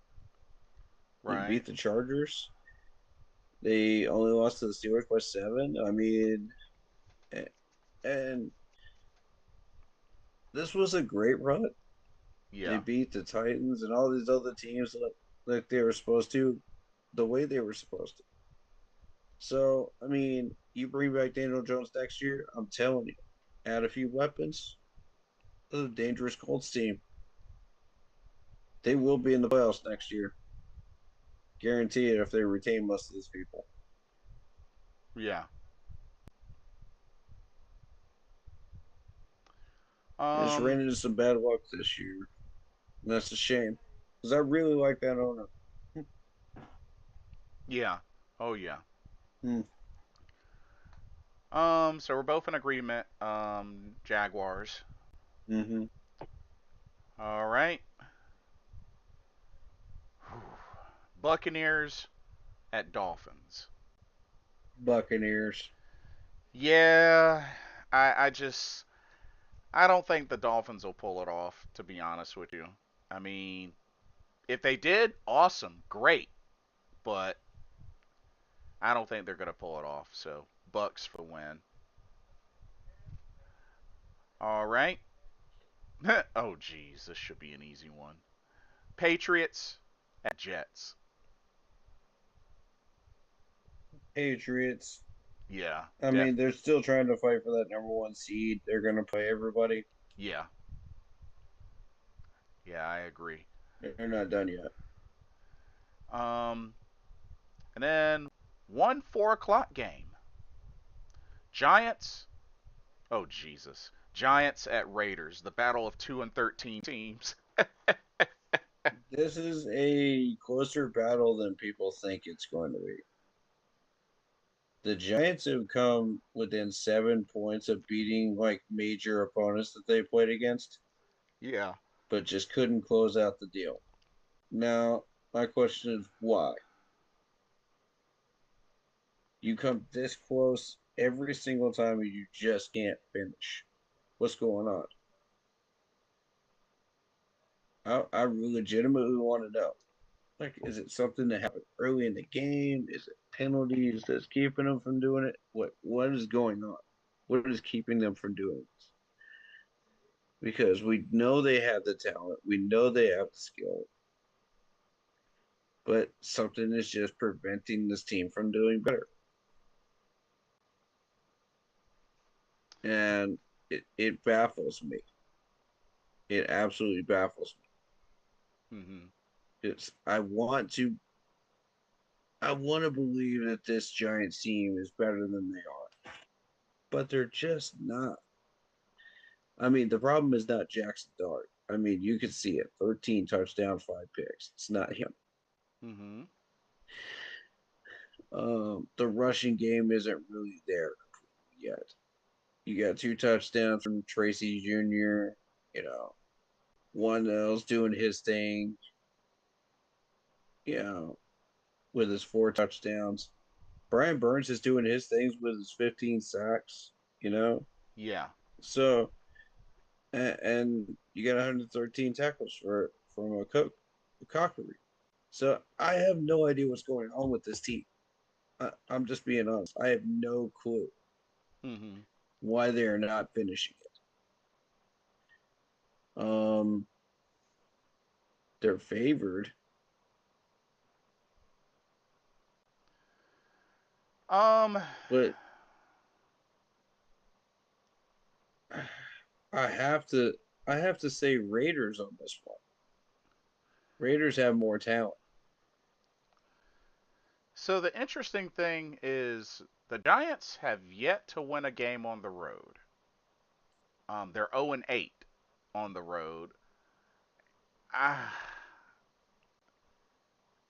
I So just when you look at the Giants, I mean, like these are games they should be winning. You know, it's the perfect example of this is the last 2 games here. Um, it is a 29-21 loss to the Commanders, a 16-13 loss to the Vikings. Come on, you're that close. You're just not finishing. You know, a 27-20 loss to the Packers, 24-20 loss to the Bears, 34-24 loss to the Niners. There, it's the um Broncos game. They lost by 1. I mean, you're that close, and you're just not finishing. It's got to drive Giants fan nuts. yeah. And they're, two of the worst teams in the league, and I know many could say that, they could be vying for that draft spot. I mean, Dart's there's been throwing some absolute bomb passes, man. I love Jackson Dart and his accuracy. As a matter of fact, they're the two teams at the bottom right now, the Raiders and Giants. You have your quarterback giants. There's no question Dart is your guy. Yeah. The question is, what are you going to do about it? I'm going to say, you know what? I'm going to take a chance. I'm going to say the Giants get their first away game, their first and only away game victory. I'm going Giants. I tried to pull that card against the Commanders and Vikings, and it just didn't stick. It backfired. I can't do it this time. I can't do it this time. Fair enough. I'm Fair sorry, enough. Giants. I can't do it. Raiders. Plus, you're playing in LA. Um, let's see. All right. Next. Oh, let me go back to here. Here we go. Oh, this is the Sunday nighter. Hmm. Bears at Niners. Battle of 11 and 4 teams.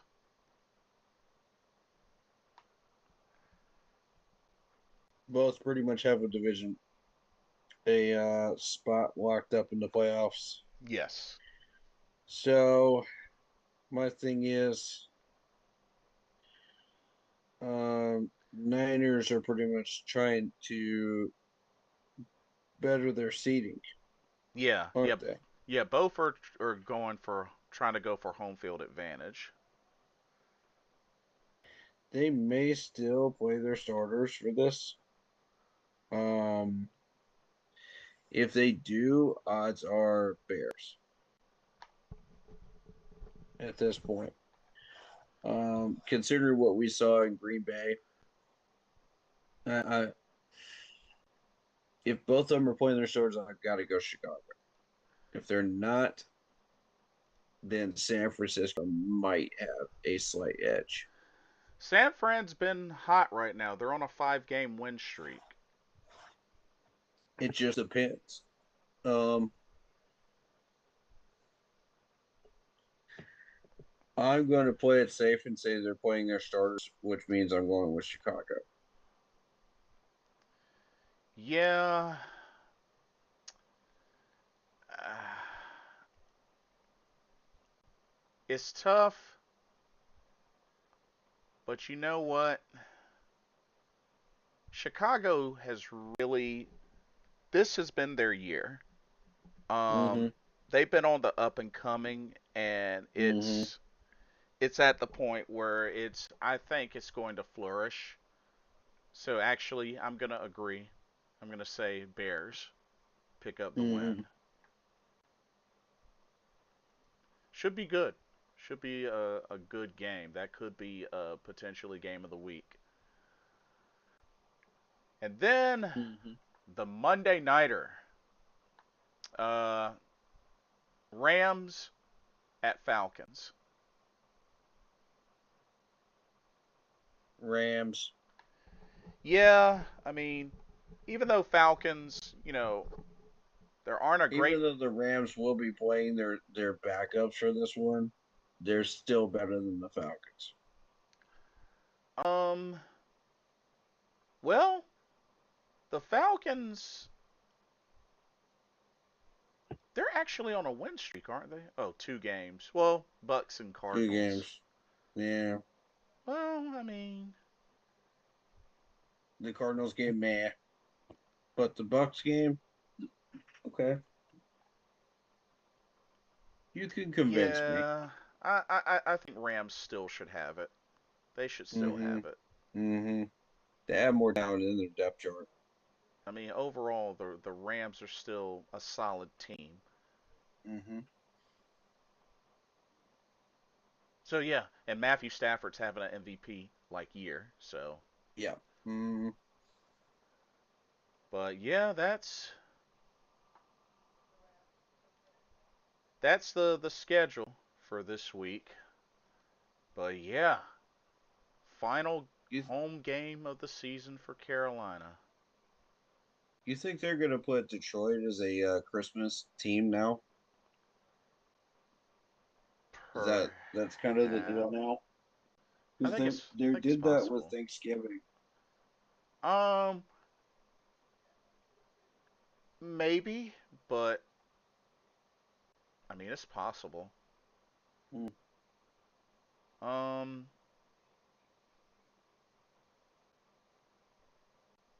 let's see. I really feel like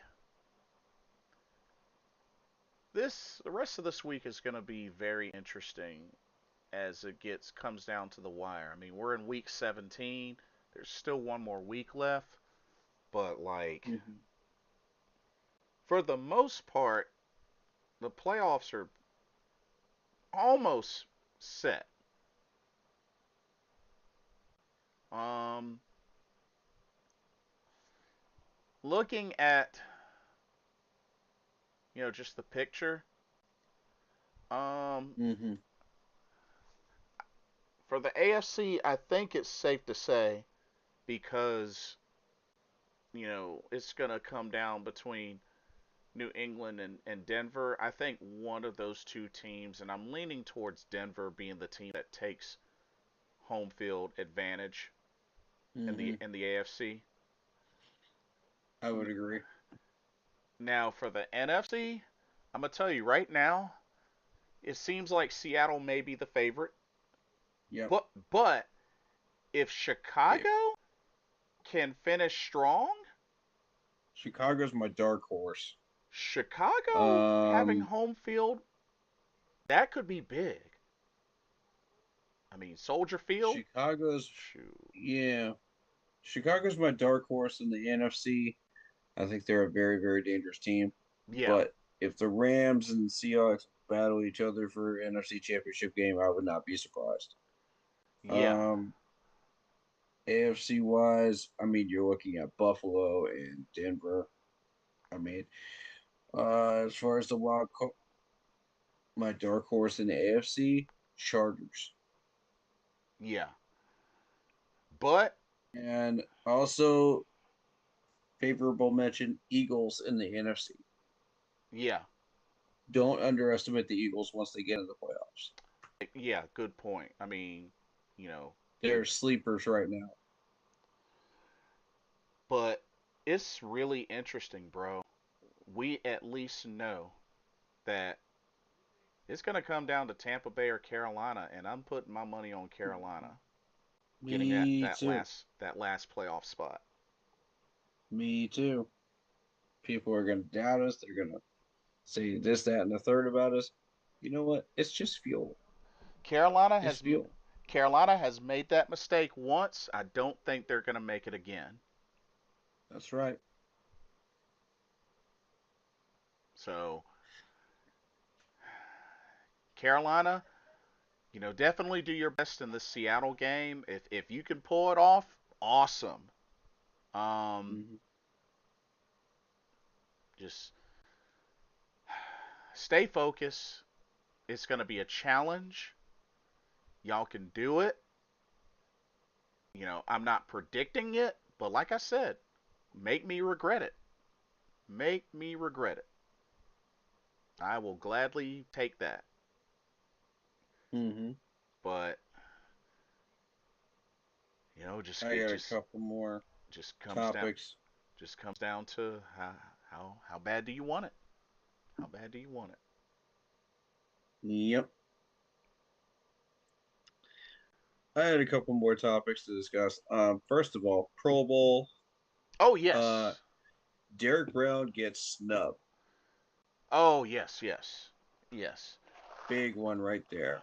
I'm not happy about that. I don't care for the Pro Bowl itself, but if you're going to not vote in the guy that was basically the anchor of this defense the entire year, and we're in a playoff division title hunt, come on. Are you really going to screw him out of a Pro Bowl vote? Come on, ladies and gents. That's just wrong. Yeah. That's just straight up wrong. I I don't I don't understand it. How? JC gets in as he should. Um,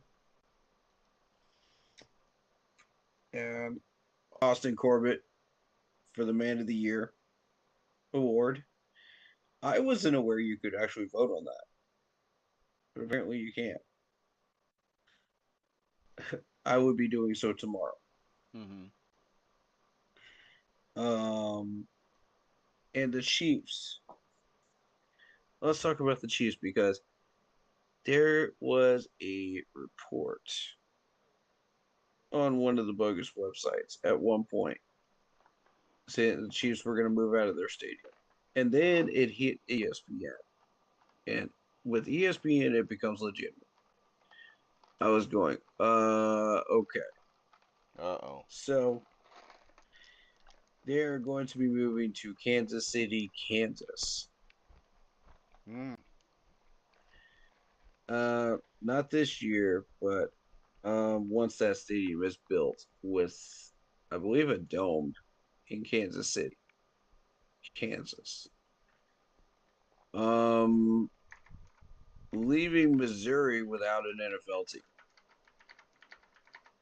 and the stadium is likely to be bulldozed, from one of my sources in Kansas City, uh, who is a former Panthers fan, but now lives in Kansas City. He's heard Mm. a lot of rumors about the people around there talking about they're gonna tear down the place. He listens to the Kansas City Chiefs radio and all that stuff, so he pays attention to all that. I mean, there's a lot of upkeep with that stadium, but there's a lot of history with that stadium. Mm-hmm. So, um, my whole thing is, that's the history of it. I would be willing to compromise and turn down half of it, turn the rest of it into a museum. You know, if you're not going to put another NFL team in Missouri, or at least put Missouri on the list of expansion places, Mm-hmm. that would be a solution to that problem. That way, you could remodel that stadium, keep the historical stuff in the stadium, in one area of it. So that way, you're preserving the history, but you're also changing that into a new franchise. You Right. know, um, I don't know whether that's been done before in the NFL or not, but it is possible to do that while still keeping the upkeep. You know, Mm-hmm. um, there's a lot involved when it comes to that, which I have very little knowledge on. That's more Chad's area. Mm-hmm. Um, so perhaps at some point we get him on here and talk about that a little bit. But um, and when we're not talking Panther stuff, you know what I mean. Yeah, yeah, yeah. But yeah, there's a lot involved money wise there, and it becomes very, very complicated. Um, but as far as like the expansion teams, there's expansion cities. I know there's Salt Lake City that's still out there. They just took care of Vegas. Mm-hmm. Um, California doesn't have one now, do they? I don't think so. Just the Niners. Yeah. Yeah, Well, just the Niners, so that counts. they got the Rams. Well, that's LA. Oh, you're talking about. Oh, yeah. LA, California. Yeah, yeah, yeah. Yeah. So that's all of those. So Las Vegas is the Raiders now. Yep. So they covered Las Vegas. So Salt Lake City's still on that list. They could put Missouri back on that list. Mm-hmm. Um, I don't know who else is on that list as far as expansion cities. Let me look that up real quick. I actually have been meaning to look that up since earlier on this week. Uh, expansion. NFL. So as of right now, you got San Antonio, Austin, Portland, Columbus, Oklahoma City. Oklahoma City's been on that list forever.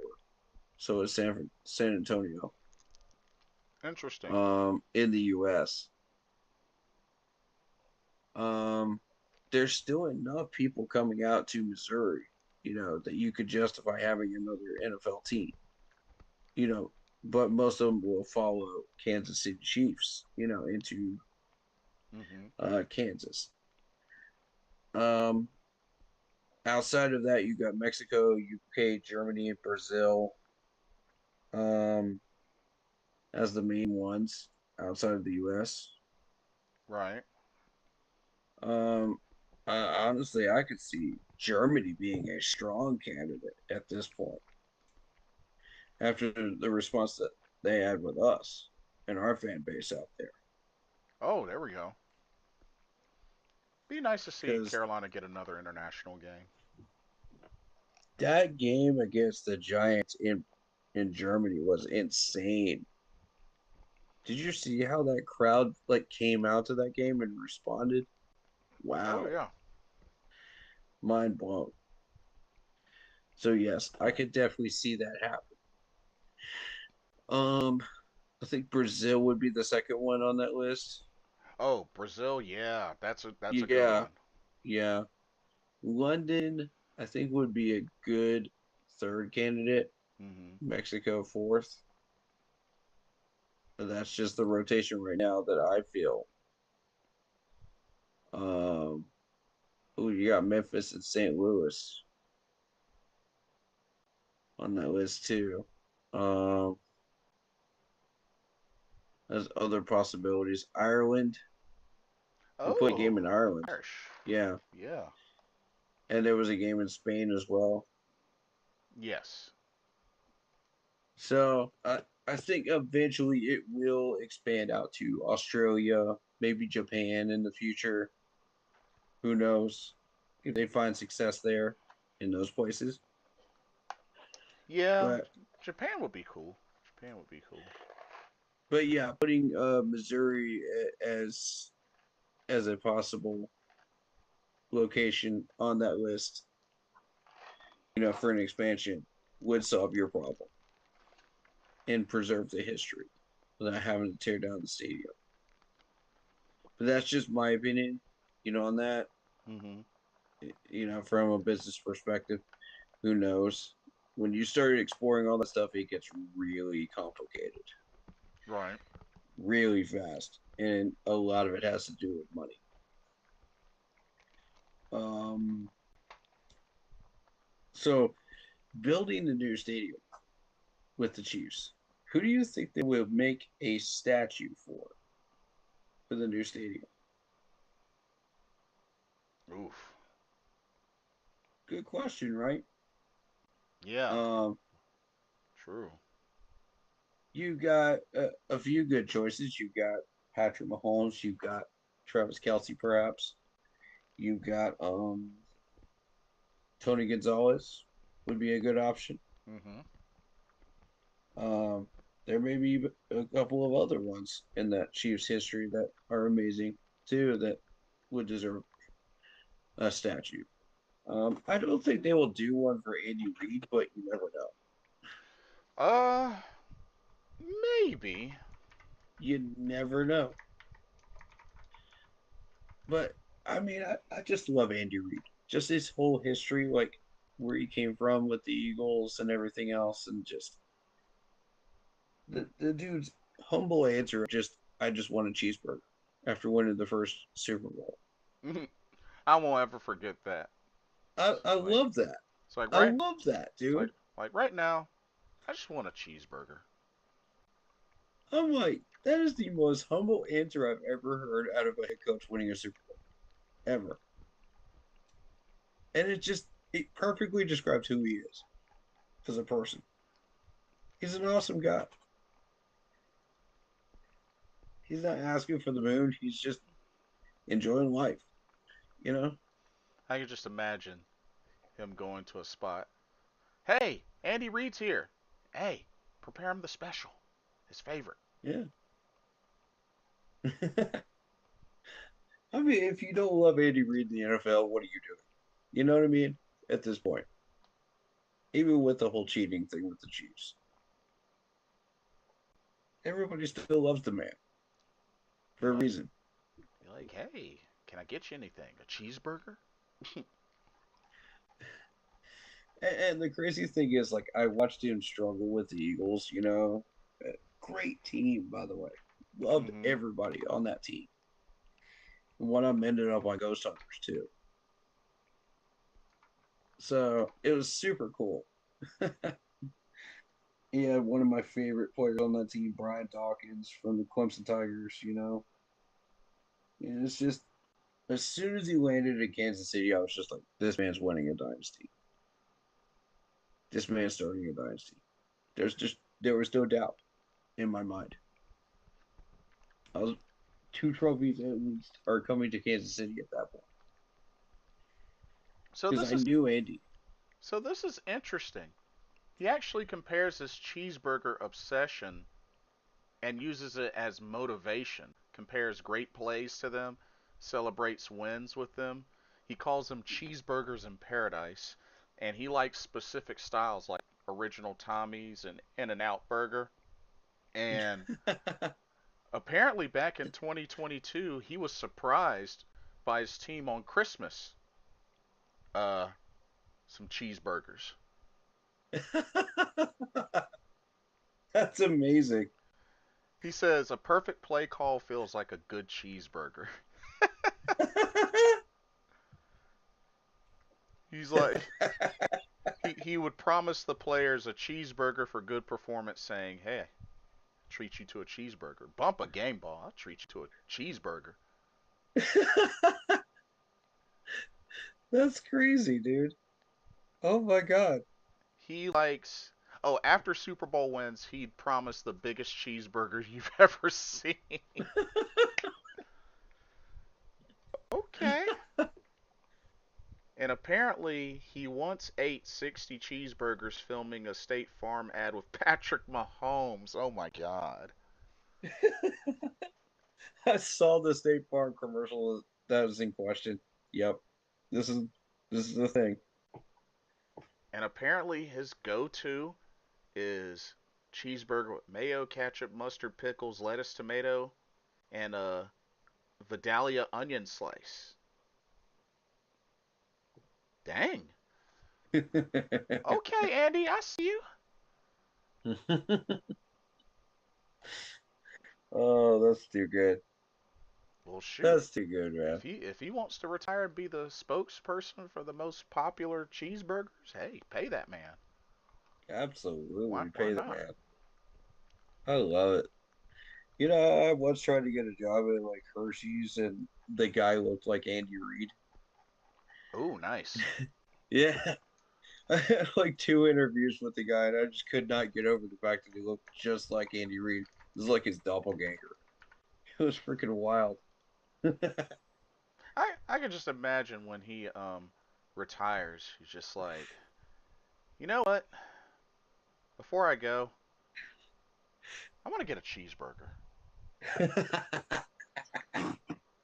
You know what? To signify my retirement, I'm gonna do the rest of this interview while enjoying this delicious cheeseburger. So ask away.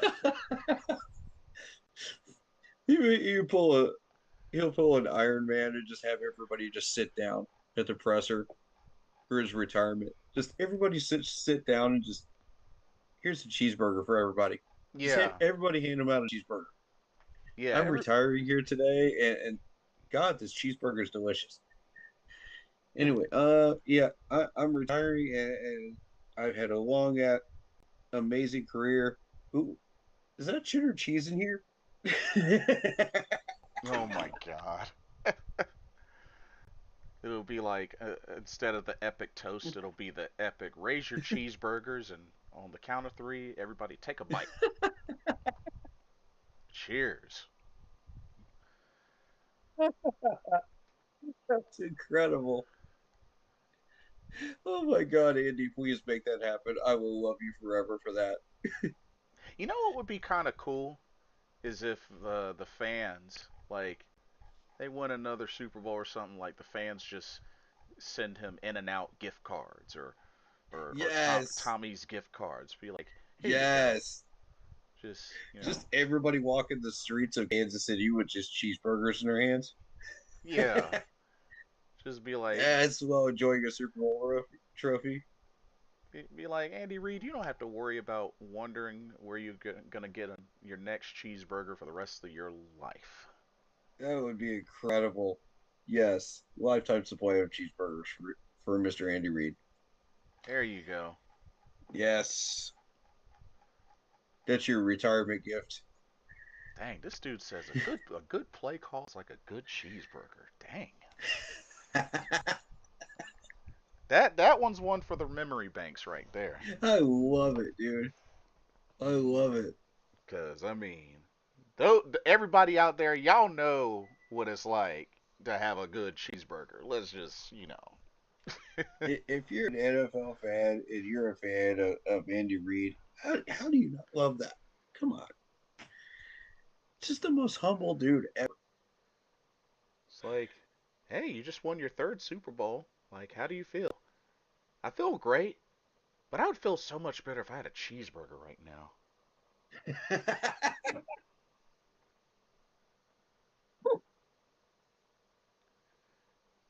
I could just imagine, oh yeah, Mahomes, he played well. Hey, where's that dude that was taking cheeseburger orders? Like, instead of the GMC truck that you get, you just get a lifetime supply of cheeseburgers. dude, I can imagine like he could have sponsors out the wazoo right now. We won't, and we don't even know about it. Oh my God, yes, Oh man, just, that's amazing, dude. but I don't know how much longer he wants to coach, but 67 years old, still going Shoot, strong. man. You know, However long he wants to, man, I'll support him. yeah. I mean, has an incredible head coaching record, Hmm. and definitely is going to go down as one of the greatest whenever he's done. They better have a bust of him in Canton. They Oh, better. oh yeah, for sure, Yeah, no question. for sure. And I wouldn't mind a statue of Andy Reid. Yeah, If I was traveling through Kansas and I saw that, I'd be like, oh, heck yeah. I'd pay my respects.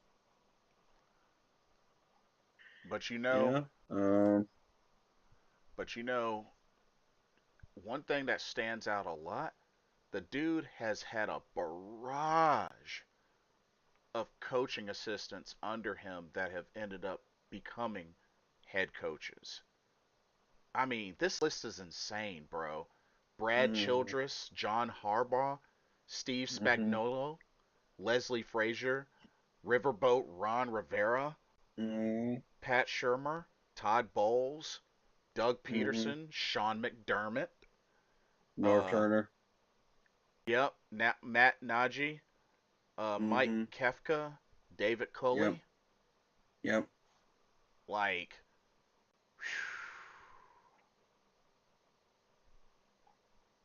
his Incredible, man. his coaching tree is insane. But I He mean, deserves every bit of the credit that he has earned over these years. but th- Every bit of it. but then again, I mean, he's learned under Mike Holmgren, who's another Super Bowl winning coach. Mm-hmm. Mm-hmm. So you gotta love it. You gotta love it. Yeah. But the Chiefs would have been my second choice as an NFL team because of the history and everything else. Because I just love every part of Kansas City and how they're built, Andy Reid, everything. You know. Hmm. But and that was before they started on this dynasty. You know, I would have supported them. Yeah. But Of course, I'm a Panthers fan and will forever be a Panthers fan. You're never going to tear me away from the Panthers. But Right. uh, as a it, as a partial fan of Kansas City, I feel like I do have a little bit of say in that. You know what I mean? Understandable. As far as like whether they should get that Arrowhead Stadium torn down or not, Mm, because you consider how many years of history are in that stadium. a lot. My God, like if I had the ability to go up there and go and see a game in Arrowhead Stadium, I would do it. Mm. Or at least just check it out from the outside, and just feel the walls and just appreciate the history of that building. And also get you some Kansas City barbecue. It's very unique. Oh, absolutely. And just truly appreciate it and pay homage, you know, to Hmm. what that stadium has been as an NFL landmark. It would be an honor and a privilege as a fan. And I feel like teams from like all 32 teams fans, feel that same way. Well, even if you're a division rival. Oh yeah. Like I said, got a chance to go to Mercedes-Benz Stadium in Atlanta. It's actually a very beautiful stadium. It is. I saw it from the outside. I never got to go inside. Yeah, But it's nice. It's actually nice. mm, well, that will be possibly on my list one day of Panthers versus Falcons games. Oh yeah. We'll see if that happens. But mm, don't hold your breath. I don't like going into Dirty Birds territory. Yeah, them dirty birds are dirty for a reason. And they all got swept with a broom. Yep, thankfully. Yeah. But yeah. Well, Chat, who would you put as a statue for the new stadium? Let me know. I'm curious. but um I don't have anything else. You? Not really. I mean, Um, I think we have a shot at this division title. We need to take it. yeah. Um, like I said, let's put our best foot forward, and let's hope that we got two paths here. We can either try to get both wins, or we can totally 100% focus on Tampa, which I do recommend doing. But that is up to the team and the management what they decide to do. If we do beat Seattle, if we do break the wheel, there's the danger of dropping the Tampa game afterwards. Just a Yeah. warning. Um But if we do stay on the current path, we take the division, we go into the playoffs, we get a rematch against San Fran. This time we win, yeah. but that's as far as we go. I think ultimate Unless we face Green Bay in the next round. I think ultimately the best case scenario is if Carolina can win and Tampa Bay loses, Carolina clinches, and then for this last Tampa Bay game, they can rest all their starters. That's the Mm-hmm. best case scenario. But Right. whether that happens or not remains to be seen. Mm-hmm. But if they could pull that off, that would really be big on a preparation scale for Carolina Mm-hmm. to be able to, to do that. Tampa Bay eats a loss to Miami, and then Carolina can at least go on with the division, and they can rest their Mm-hmm. starters and they can go on full evaluation for this last game of the season. But we'll see. We'll Mm-hmm. see. Mm-hmm. But last game of the home season. If anything, no matter what, Carolina has at least gotten 8 wins this season. They've definitely improved greatly, but still got to keep going. Still got much work to do. But Mm-hmm. but let's Carolina, let's see what you got. See what you Mm-hmm. got against this red hot Seattle Seabird team. How much do you want this? Yeah, how bad do you want it? Make me regret my prediction. Same here. But yeah, that's pretty much all I have. I guess if All you right. don't have anything, want to fire off your socials.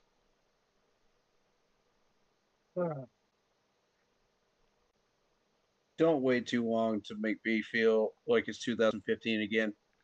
Please. That's Yeah, my last statement.